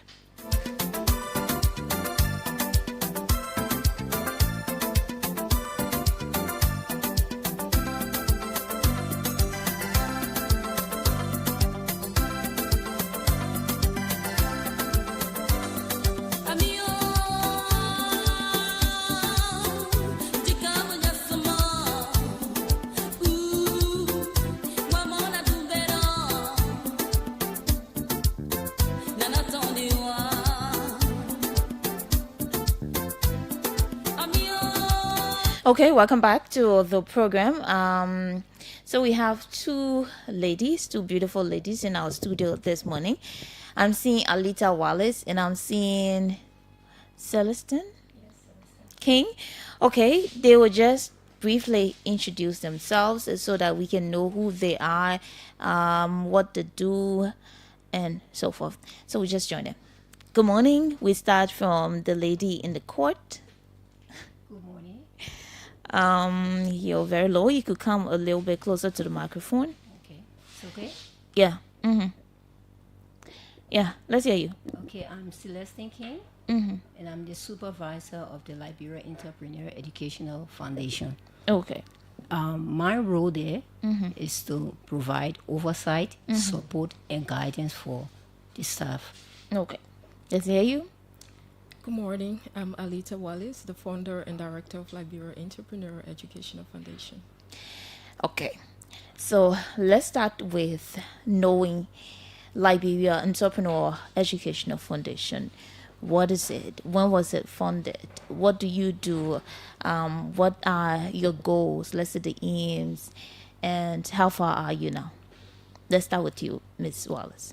Liberia Entrepreneur Educational Foundation was founded in 2016. So, as the name say, it's an educational project. We provide academic education and intend to provide a vocational and technical training also to Liberians. Okay. So our intent is to not just have our students pass through school, but also have that entrepreneurial mindset where they can build the future they want. Because I think a lot of our students in Liberia, for example, we go through the normal process where everyone have the one size fit all, but I think we all have different potentials where we can have our own role and path to craft. So the intent of Liberia Entrepreneur Education is to create entrepreneurs who could be able to build the private sector where we have a great need for. And we intend to create the workforce for the private sector by equipping them with different tools. So we're not just incorporating academic, but we want to focus on vocational and technical training and other skills that we can use within our country. So how far are you now? Have you had graduation? Do you have students? What are you doing? Yes, so it's our third year, and our third graduation actually will be on Sunday.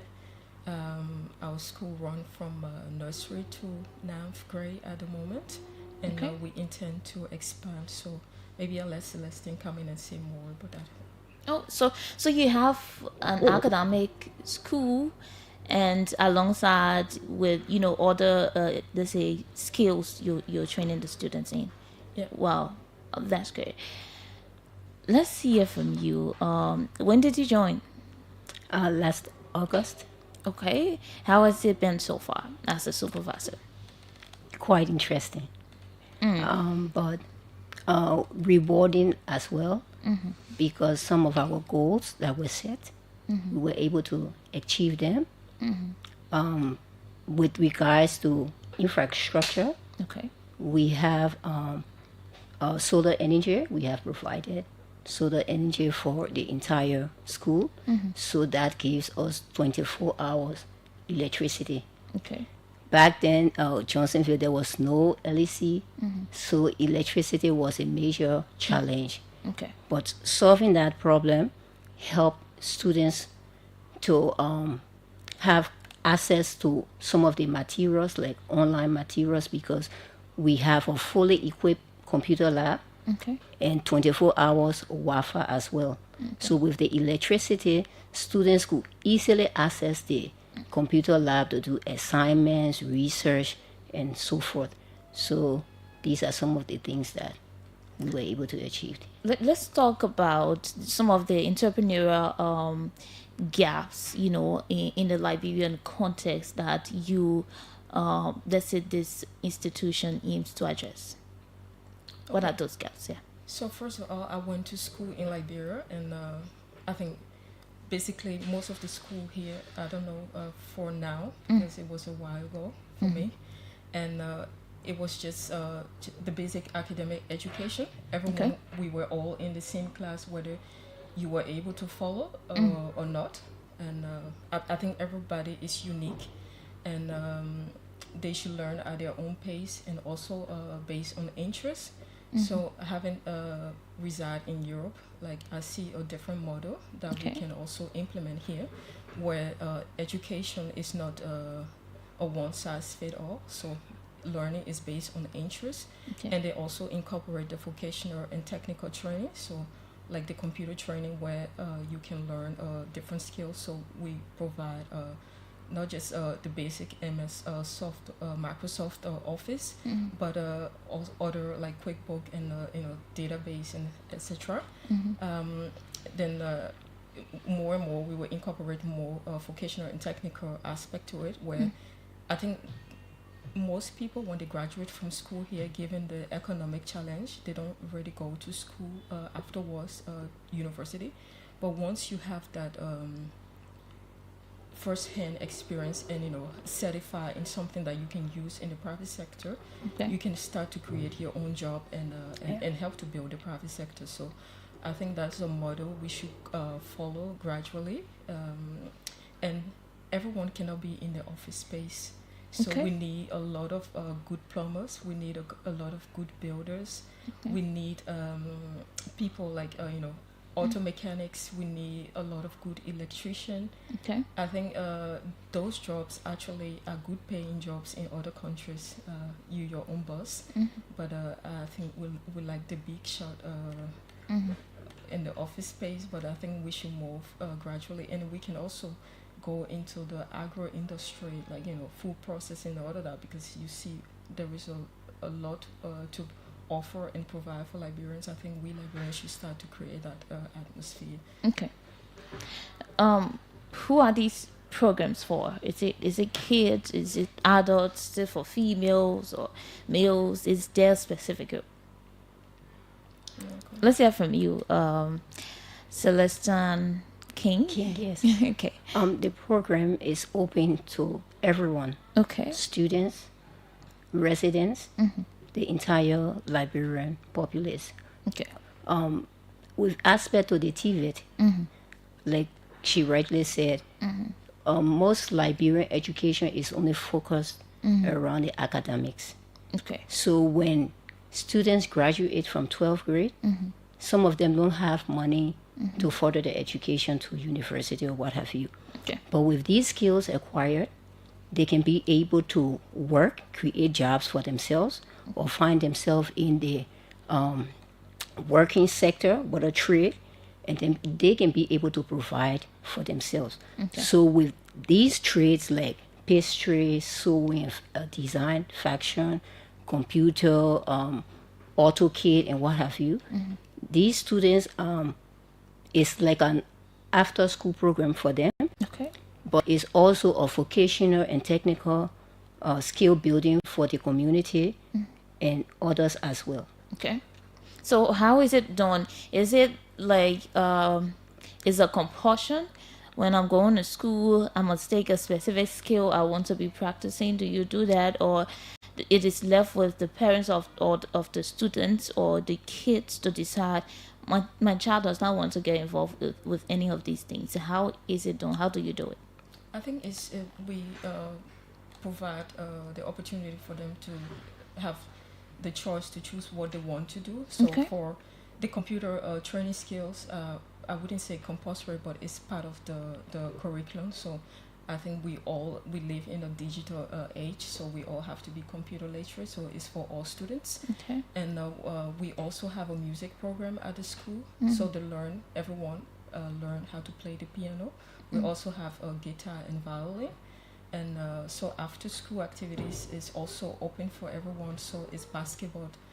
We have tennis, badminton, and football. Okay. And then the quizzing, and then we're going to have a press club and the readers club also to promote reading literacy, and also other vocational skills will be based on interest also. So one of the most important thing we have to take into consideration is not forcing things on children to Okay. learn, because it's based on the interest and what your abilities. So other skills will be based on what they want to do, and we can guide them and coach them to say, we see your talent, your potential, and I think this could be a fit for you. But the ultimate decision will be the student and their parents. Okay. So how do you know these programs are working? We evaluate our program. Okay. Yes. How yes.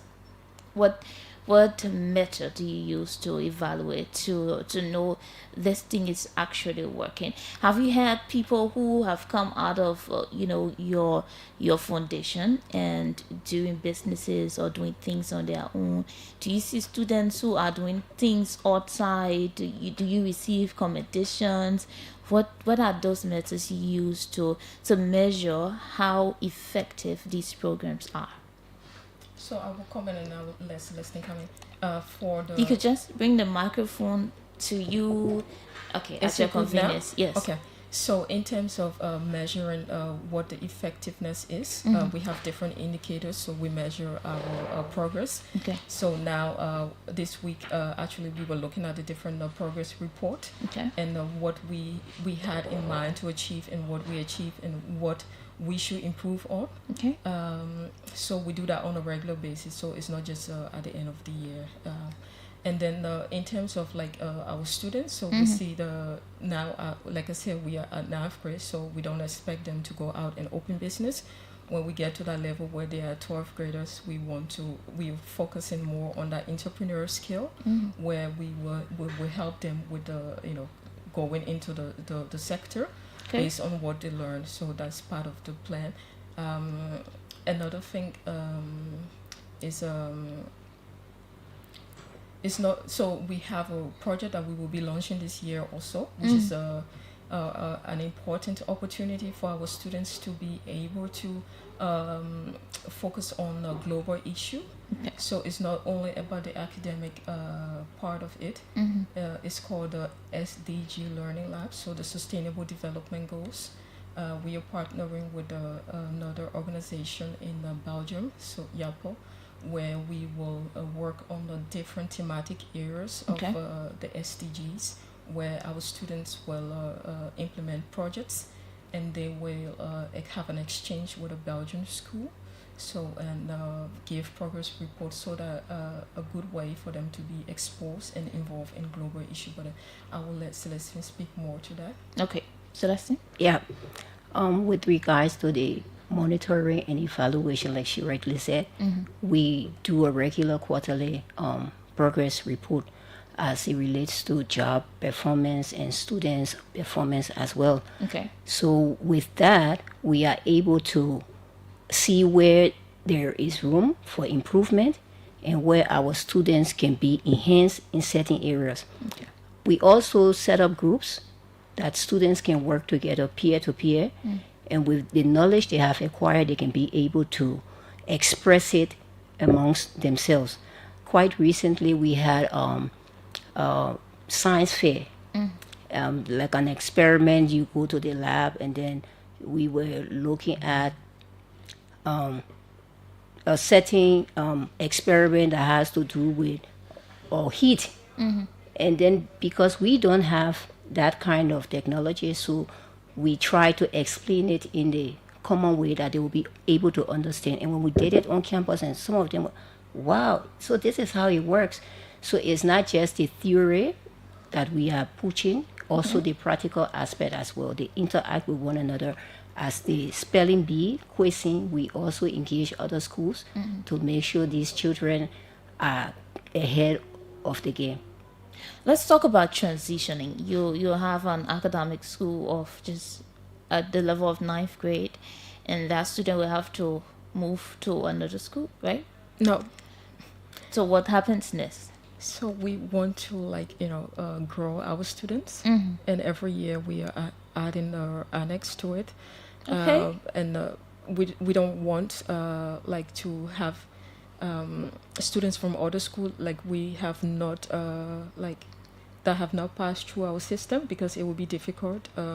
So from 9th grade we take them to 10th grade, and then 11th grade we have the opportunity to be able to maybe add the 3 classes, but actually we want to put our students that are of quality standards, so we will go gradually with them, and those who stay with us, thank to them, and if they move on somewhere, they can take that same level of quality and implement it wherever they are. Are you partnering with, let's say, other schools or other organizations to make your work effective?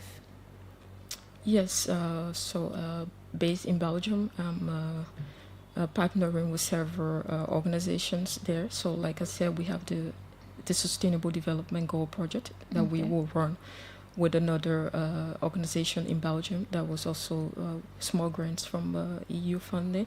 And we will train our teachers first. We got 2 workshops coming up in September to train our teachers on how to manage the project. So it will run from September to March next year, and how to guide the student, but the students have the responsibility to be fully independent in their choices in terms of the type of STG they want to work on, even though we have 4 thematic areas, and then how the project will be implemented. So we will do it in phases. We're going to document that, have a short video documentary where we will also share with other schools and policymakers here in Liberia, in Belgium. Apart from that, also we will stay in partnership with them to provide regular training to our teachers. We are also partnering with the Teachers Without Borders, so they can also train our teachers. We'll plan, it can be remotely, but we can have Belgian teachers coming from Belgium to train. And when we have that, the goal is actually intended to open it up to other schools in the community and those who will be interested. So that's something we have to plan properly. For the moment, the training we have is just for our teachers. But in the future, we want to give others the opportunity to have the comprehensive training that we will have as well. What's the level of enrollment? Do you have many students? Because looking at that, you know, it's catchy, right? A lot of people would want to be going to school and learning something, but do you have students? Do you have a lot of people enrolling, or is it still a challenge? You want to speak to that? Yeah, I'll speak to that. Is it growing? It was small from the beginning. It's growing small. It's a work in progress, Okay. yes. But it's growing. This is our third operational year. Okay. And from what we see, there is growth. Okay. Because as it relates to the students' enrollment, last academic we had about 130 students that were enrolled. But this academic year we have over 225 students currently enrolled. So that's a progress for us. What are the biggest challenges you face, as an institution running all of these activities together in Liberia? Before we answer that question, I just want to say it's not always about the quantity, it's about the quality. So I think it's a gradual process. It's a new school. We just started this, and it needs to be opened up to other. A lot of parents don't know. Okay. And we try also to keep the bar very low so everyone can access quality and affordable education. Great. With the facility we have and all of the opportunities we provide and the tools we have at the school. My intent is to be able to give back to the community. So I think that should be our focus, whether we grow to hundreds of numbers. Okay. We should stay be grounded in that. So yeah. Okay. And I'm sorry, I just forgot the question. Challenges. Okay. So I will speak to that. Okay. There are so many, but I will just highlight few. One of the challenges we have is with the residents. Okay. Where the school is located, most of the residents there are not permanent residents. Okay. They are like caretakers, taking care of people's property. Okay. And some of them are not educated or literate. Okay. So the importance of education is not valuable to so many of them. And for some who see the value, may not have the money. Like she said, it's not about the money, it's about giving back. So our fees are very, very low. Okay. So parents can be encouraged to send their children. But because of these backdrops, you find it difficult for parents to really motivate their children. Some of them will pay the school fees, but they will not encourage their children to come to school. Sometimes kids stay home for a whole week, and you call the parents, oh, what's going on? We are not seeing this child. Oh, the child doesn't want to come to school because the parents does not know the importance of education. So that's one of the major challenges. So we have to be invested and engaged with the parents to make sure that these children come to school. And we call continuously, we meet them, we talk to them. Some of them are just ignorant. And we begin to tell them this, you have to allow this child to go to school, one, because it's the child's right. Okay. So somebody, I didn't know it was like this. Like we had an incident where this student is very smart, but she's always absent. But whenever she comes to school and there's a quiz or test, she would do that quiz or test. So I was concerned, why is this child making this kind of grade, but she's not always in class? So when we sent for her parents, it was a struggle for the mom to even come. We had to go there and bring her. And we began to talk to her. She said, oh, I don't have anyone to take care of me and I'm not well. So this child has to stay home to take care of her when she's sick. So we told her, you are infringing on the child's right. This child is a child and not an adult, so you have to allow the child to come to school. And that was how she released the grip, and the child was able to come and even complete it. As one of the challenges. The parents are not encouraging the children. Okay. The second challenge that we are facing there is with the students themselves. You know, in Liberia we say, heaven help those who help themselves. Because there is no motivation from the parents, so the children also are demotivated. So when they come to school, they are this laissez-faire, so we have to put in time. Some of them we have to counsel them, take them through therapy in order to regain their motivation, their confidence. So for me, I see these two as the major challenges. Wow. Yeah. That's great. Let's talk about the facilities. How equipped are you compared to, neighboring countries, compared to the international level when it comes to the facilities? Do you think you are, as equipped as you should be to run these activities you're running? For Liberia, I think we are, and learning is not about the facility itself, like how beautiful the building is. Okay. We do have a decent building, but it's not a competition like to compare to others. We have the necessity what we need to be able to run the school effectively. So, like Celestine said, we have 24 hours internet. We have stable electricity. We have a functioning library that is equipped with books, not just for high school, but also we have books that were donated from for university level. And we already told the communities, if you want to come and get books, we have a lot of novels. If you want to read, come and get a book. We're just asking you to bring it back in a good condition like you took it. Okay. We have different medicine, economics, accounting, and different books for even university students. They can come to our school library and use that. With what we offer today in terms of extracurricular activities, like the music program, I don't know of a lot of school that will actually give like a piano or guitar or violin. And we intend to equip our students, and mainly the girls, but also the boys, to be able to use it to their advantage. So in terms of the facility, I would say it's good, but I want to also make it clear that it's not only about how beautiful the place is so you can learn. We just want them to not look at the beauty of the building, but the learning aspect should be important.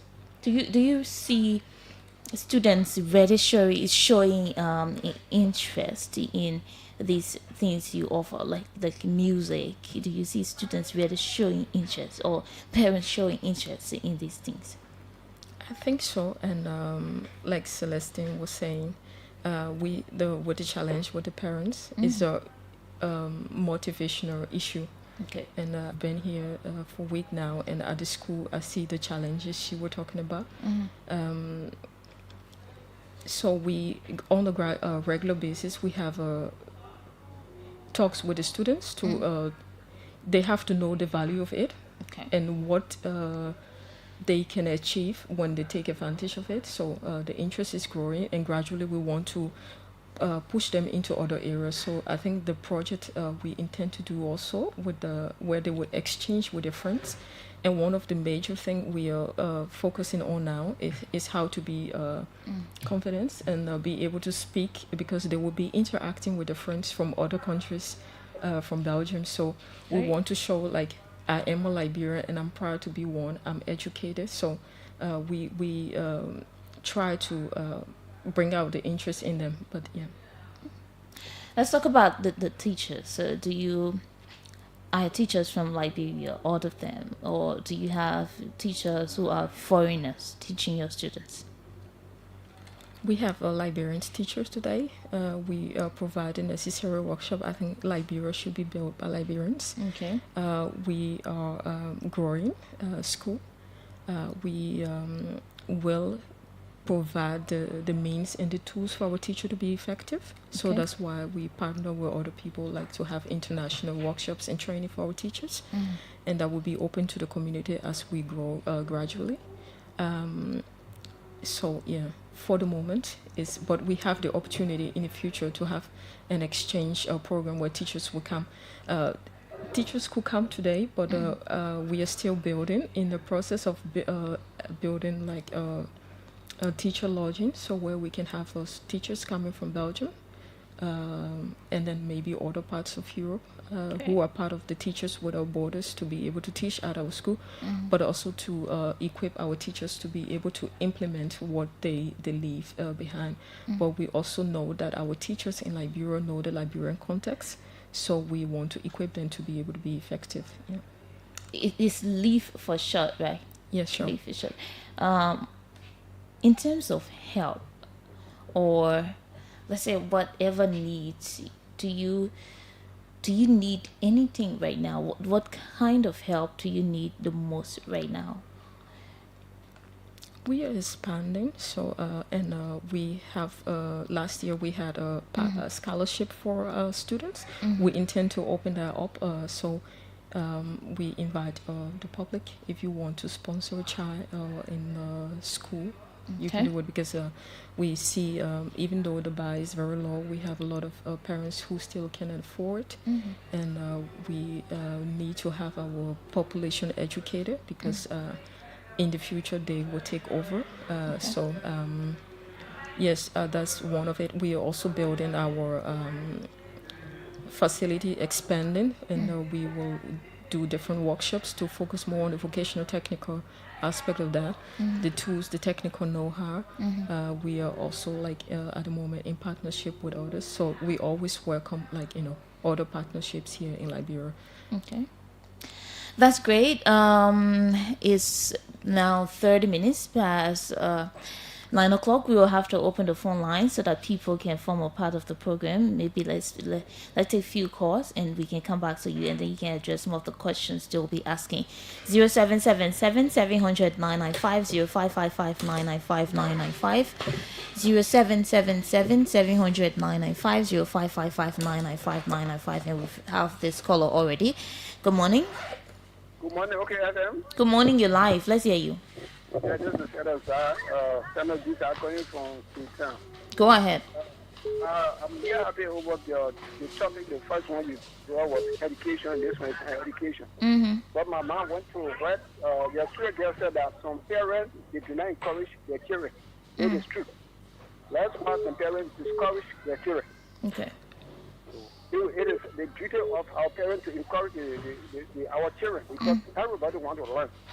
It depends on your output. Whether you are educated or not, the other government officials who the parents don't even know ABC, but they are at the top. From there, they are supposed to be their parents. And one thing you can give your children here besides property is education, and that's the name of property. Nobody can take it from you, he or she, except you want to teach. Now, your first. Yeah, the first two guests are trying to make a call on the education issue, but according to it, true. Okay, thank you. I just want to say 1 or 2 points. No, we talking something else now. Let's hear you. Good morning. Good morning. Good morning. Hello. Oops, we lost it. 0777 700 995. Good morning. Good morning. Good morning. You're live. Yeah, my name is Roslyn. Call from Brazil. Okay. I listened to the guest, and I'm very impressed about the school and what they're offering, because mostly in Liberia, we have schools, but they don't offer extra activities. Okay. So this is a very good initiative. Well, I'd like to know where the school is located. Excuse me, I think I got in the middle of the conversation. So can you please be specific about the school location? Thank you.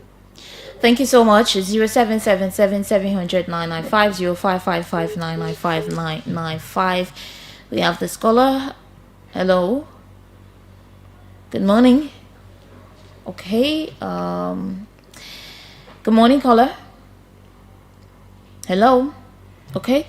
0777 700 995, 0555 995 995. Somebody wants to know where the school is located. We just answer the question. Yeah. Okay, the school is located in Johnsonville. Okay. Lee Hill Community, and it's right around the popular Building for Tomorrow school. So once you get to Johnsonville and you ask for the Lee Hill Community, they will take you there. Okay. The Building for Tomorrow school right around it. That's where the school is located. Let's say I don't want to attend your school, but I want to learn some of the skills you're providing. What do I do? Is it possible? Yes, it is. Like I said earlier, the TVET program or the vocational program is not only for the school, it's also for the community. So if you are interested, all you have to do is stop at the campus, and then we can provide you with the necessary information that you need. You will have to first register if you want to be a part of the program, and you will select the type of program that you are interested in, and then from there we can go further. Okay, let's hear this caller. Good morning. Good morning. Good morning, your life.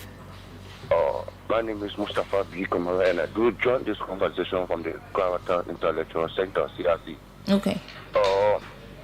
I am 100% satisfied this morning based on what they are saying, because what I've seen is that the school is practical, the school is reliable, and I want it to be accessible to the public. My question has to do with this. What are the mechanisms are they putting in place to at least extend the schools, even not in the entire 70 district or across Liberia, but what are the mechanisms are they putting in place at least so that the school can be accessible on like in District 16, not only restricted to where it is right now, please?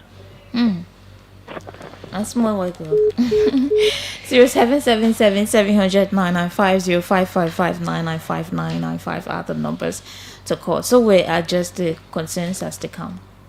Yeah. In terms of expansion, I think we are grounded for the moment in Johnsonville. We want to have it fully established there, and gradually we will move to other parts in Liberia. So, not just Monrovia, and also in other counties as well. Okay, let's talk about how affordable the skills you offer are. How affordable. Somebody, number one, maybe the location you people are. Let's take this caller. Good morning. Good morning. Good morning. Yes, let's hear you. You're two studio girls. Yeah. Yeah, I'm so going from Ghana to deal with my open to be specific. Okay. Yeah, I listened to the both female as I articulated well this morning. I must commend them because, given the current reality in Liberia, to see female, getting involved with female education is actually commendable. Yeah, they are doing very, very well. I must commend them. Oh, okay. Thank you so much. Yeah.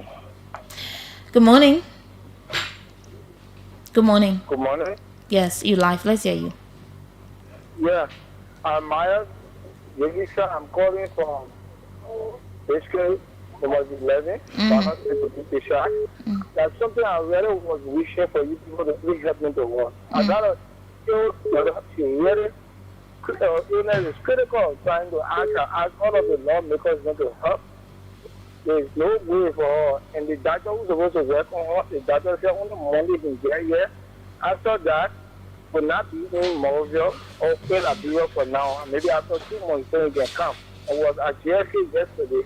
I do all I can. Now that I see that the man who house there asking for assistance, but nobody there want to assist us.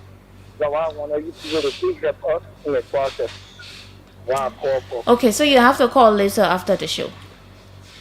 Okay, ma. Okay, let's take this caller here. Good morning. Good morning. Good morning, Fatu. Good morning, you live. Good morning to Celestine King and my colleague. This is Jeremiah. Oh, boss did it. My boss.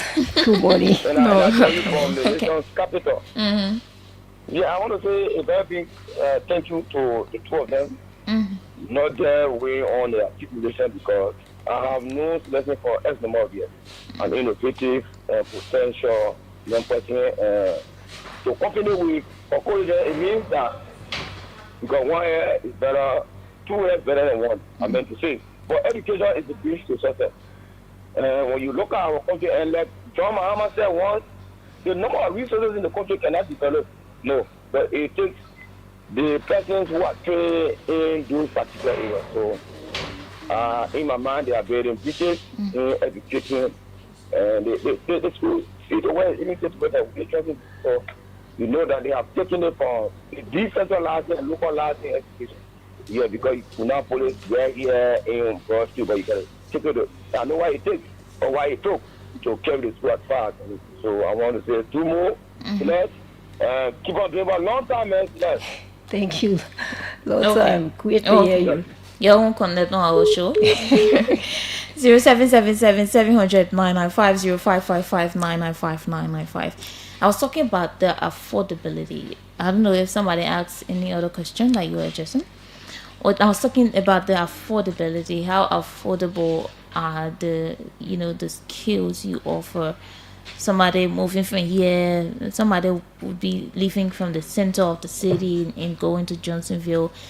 Somebody, because of a trade, somehow said I can just learn it right in the city center, but maybe because of quality or how better your services are, the person will say, oh, let me just go there. But then how affordable is it that somebody will have to weigh, because most times we weigh in between and see what I can do best and what fits my financial ability. Okay, so in terms, we have from nursery to K2, and then from first grade to sixth grade and 7th to 9th grade. The fees for the whole year is 25,000 Liberian dollars. So where they have to pay in installment, we make it easier for them.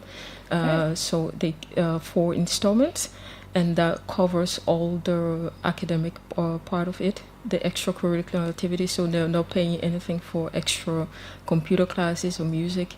Yeah, so that's inclusive in this. So to be able to run the school, so for us it's important to keep it that way.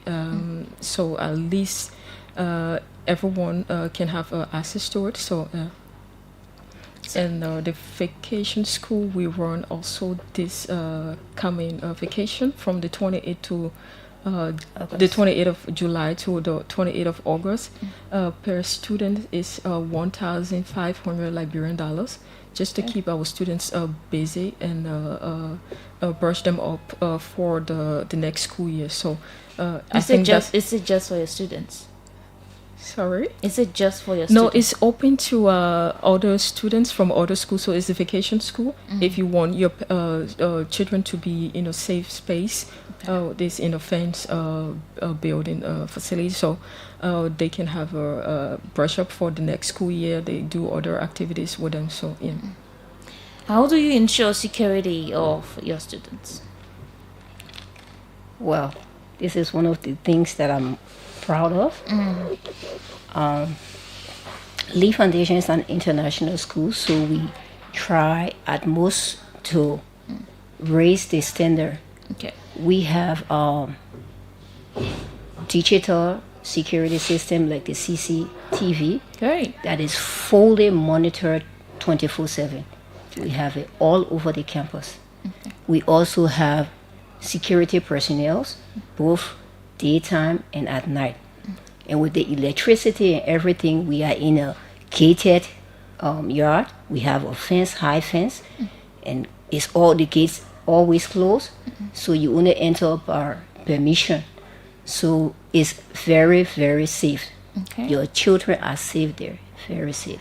So I was talking about a child that is not attending your school but wants to benefit your extracurricular activities. Maybe the music. I want to attend your music school. I want to maybe learn computer, but I'm in another school and I'm just hearing about this. What do I do? Is it possible? Like I was asking this lady. But with the structure now for the day school, just the regular classes, I think it will be a bit difficult because it's part of the curriculum activities. Okay. So we have that means they will have to leave their school coming. We will open it to the after school program for them. So for people from other school, but like we said, the facility is open for everyone to have access to it. So yeah, I will let Celestine expand on that. Great. Yeah, for students outside, like she said, it will have to be the after school program, because for us it is enshrined within our curriculum. So if you are from another school and you want to be a part of it, then you will have to schedule yourself to be there after school hours. But also for the vacation school, we will be introducing some of these courses, especially for the computer. If you want to be a part, like one parent called and asked, oh, every time vacation school, and you teach the children where they already know, but can I send my child? The child is not in the school, but can I send my child to learn computer because our students are always posting? We have computer lab. We go there anytime. So I said, yes, you can bring your kids over during the vacation for 1 month, and within that 1 month, they can learn a lot about computer. It's been 3 years now, and I'm sure some of your students have taken the WIAC. What was the output? What was the results? Was good. We're waiting the final result. Is it out yet for this year? Not yet. Okay, let's take this color. But last year, the year before last, was good. Yeah, my name is Barry. I do join for Baji Faji this morning. Let's hear you. Yeah, I say thanks to the guest in studio this morning, and thanks to Imam Fatu.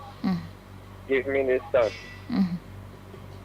I'm too happy and glad to see that we're to another level. We're happy that we pray that they continue that. We congratulate them. I thank you this morning. Okay, thank you so much. 0777 700 995 0555 995 are the numbers to call and be a part of the program. Let's talk more about, firstly, your goals for the next 2, 3, 4 years. How do you hope to expand? How do you hope to make your services better? In terms of the goals for the coming 5 years, so we want to expand more on the vocational technical part. Like I said, the name Liberia Entrepreneur Educational Foundation, so we are more focused on the entrepreneurship program, where we can equip our young people to be able to build the private sector. So we will invest more in that area. We also will keep the level of academic education higher as well. And just to be able to maintain the standard, that's also important for us. And help build our country and give back to Liberia. So what is I'm talking about students after they've left your school. What next? How do you hope to get back in contact with them to ensure that they're practicing what they did? But let's take this call here. Good morning. Good morning. Yeah, good morning to your studio there as well. Okay, let's hear you. Yeah, I want to thank you to them. The answer is very well for me. But like you asked the question, how one can enroll in a school. And like for me, my little daughter lives somewhere around there, and then she was in a school, and that school just stopped in the city and she get NA. So with the information provided, I'm so interested. So whether it is possible for her to get there. Sure. Oh, okay, they will address that. This is Jerry Platter. Okay, thank you so much.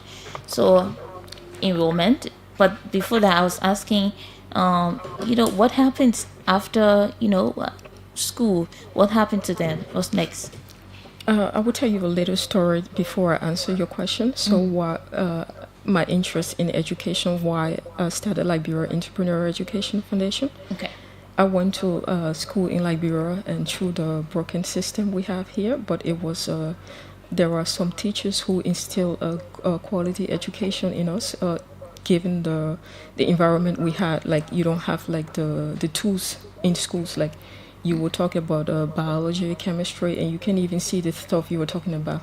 So, but we learned our way, and when I moved away to Belgium, to be able to, in some countries, Liberia, our diploma is not recognized. They don't really value it. So I had to push myself, learn Dutch, get equivalent, went to university, and after graduating, I said, okay, I want to give back to Liberia. I want to be able to build an educational system where our students will be able to compete at any level. So I think for us here, we should focus more on that. That's the part of the Ministry of Education, but as ordinary Liberians, we can do our part. So when our students leave the walls of our school, we want them to be able to be productive citizens. we want them to be able to contribute because when you have an educated society, you will build your country and you will develop. So that's our intent. And okay. Now to enrollment, I think Celestine will answer that question. So somebody asks enrollment, they want to know. But before that, there's this caller that has been on the line for long. Good morning. Yeah, good morning, Madam Fatu, and good morning to your studio guys. Good morning. Yes. Yeah, I'm Elijah P. Farmer. I joined the conversation in Ghana. Okay. Yeah, I'm a visually impaired person.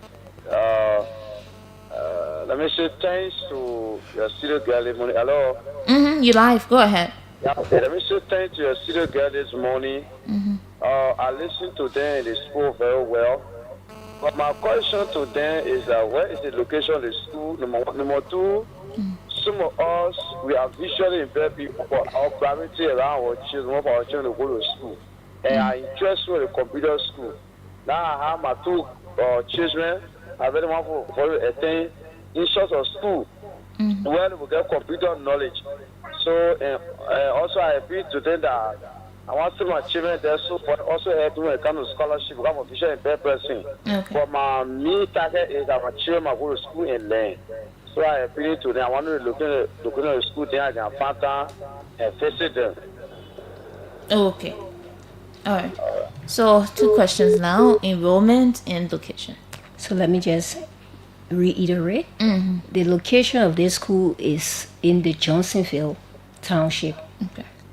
Upper Johnsonville, Lee Hill community around the Building for Tomorrow School. The reason why we always use Building for Tomorrow School because it's very popular. Okay. If you tell any biker or any keke, I'm going to Building for Tomorrow School, they know just where to take you. And once you get there, you will see our signboard. Okay. Our signboard are also at the Third Church Junction and at the Liberty Church Junction, right opposite the Liberty. So if you follow the signboard, they will lead you directly to the school. But most Liberians, we don't read.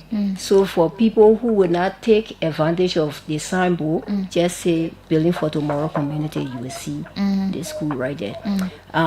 With regards to the enrollment aspect, we are having our entrances. We have 4 entrances that we will be going through. The first one is August 8th, Friday. The other one is August 15th. It's still on a Friday. The next one will be August 22nd. And the last one will be August 29th. All will be on Fridays. So if you want to send your children there, please take note of the dates. You have information sheet? Yes, we have. You can come to the school and pick up the information sheet. It is just $150 Liberian dollars. Okay. Where does Leave get its funding? when I started initially, mostly was out of pocket. Okay.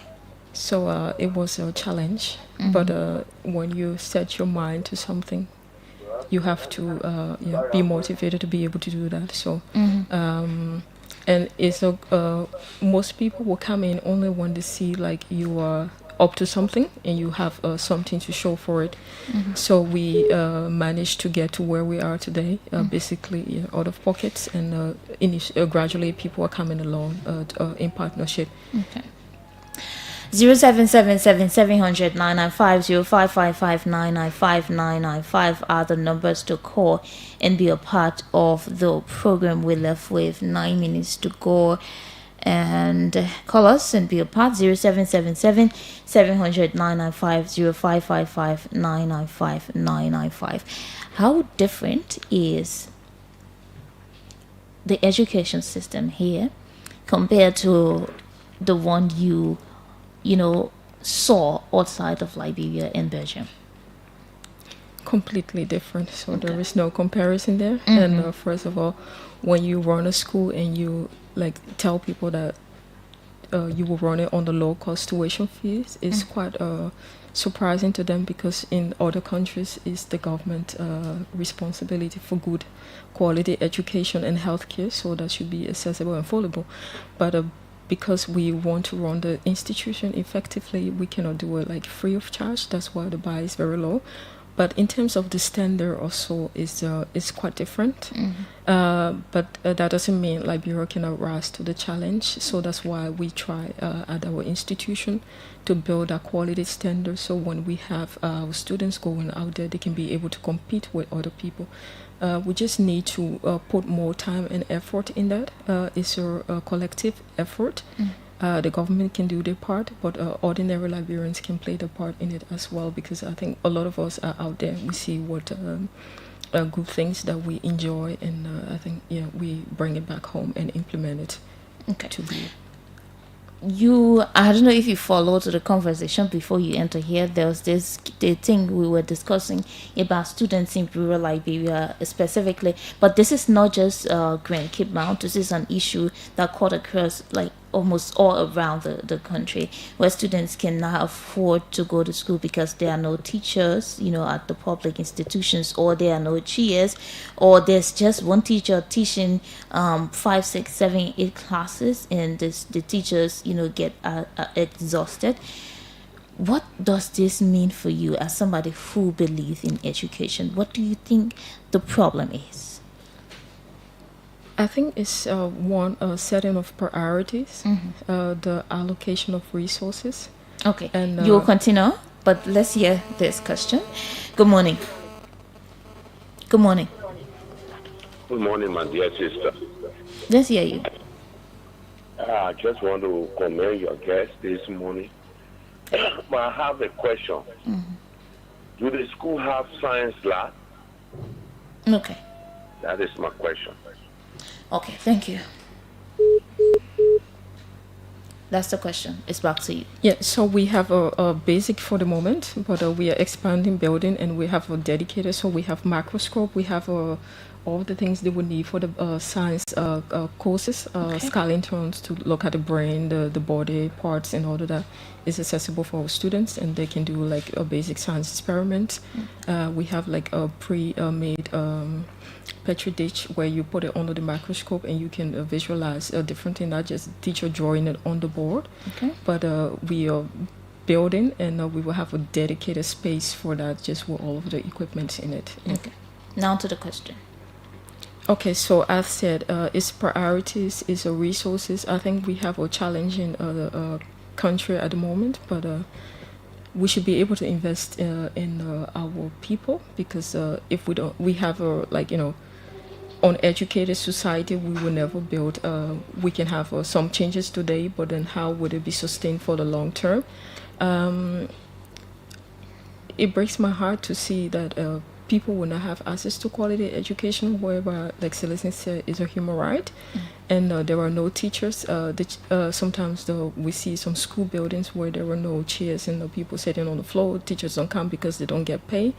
Also, the teacher training, the lack of that. Also, like I said, we partner with different 2 organizations that focus on training of teachers. We would do it for the school now, but we intend to open it out to the public. So if the opportunity arises, I would speak with the Ministry of Education to see how we can partner with that and make it like a global, not global, country level, something where people can come from Belgium and just train the trainers, then who will be able to train other teachers. So that's something we can look at on the long term, and I think we can benefit all from it. It's not just for our school, but it can be for other schools. Finally, somebody wants to know when it comes to accessibility for disabled children. So now we just have the school, the current campus we're using for the elementary and the junior high area is accessible for disabled children. You can come in with a wheelchair and stuff. We don't have visually impaired, Braille? No, at the moment, no, we don't have that. But if you are in a wheelchair or something, it's accessible for you. Okay. We are not using that now. At the moment, we don't even have teachers who can read that. Okay. That's great. We have like 2 minutes to go, so we just wrap up. We'll start with Celestine, and then we'll come back to you. Lastly, just wrap up. Well, thanks so much for the opportunity, and thanks to all the callers. And for some of your concerns, we will look at it and consider it. But this is just a word to Liberian parents. The children are the future for tomorrow. And you will see a filled future because we have filled parenthood. Sorry to say that, but if parents cannot take responsibility for the children's future, then I don't know where Liberia is going. So I want to encourage all parents. It is your responsibility to educate your children. Thank you. Okay. Let's hear from you, Miss Wallace. So- Is it Mrs. Wallace or Miss Wallace? Just Wallace. So I mean, the title doesn't matter. Okay. All right. So Liberia can only be built by Liberians, and I think we should invest in our country more. But I'm also calling on the policy and the decision maker to make the environment conducive for people to want to do business here, because sometimes it's quite difficult to get things done because of the small team mentality where they would just gradually put a blockage in it. But we should encourage like more Liberians to come back home and build our country, because we see that in other countries in Africa, and we are capable of doing that. Alita, Celestine, thank you so much for coming. Thank you for having me. Okay, so the next time you listen to me here will be when you listen to me. I'm out of here. My name is Fatu Kamara.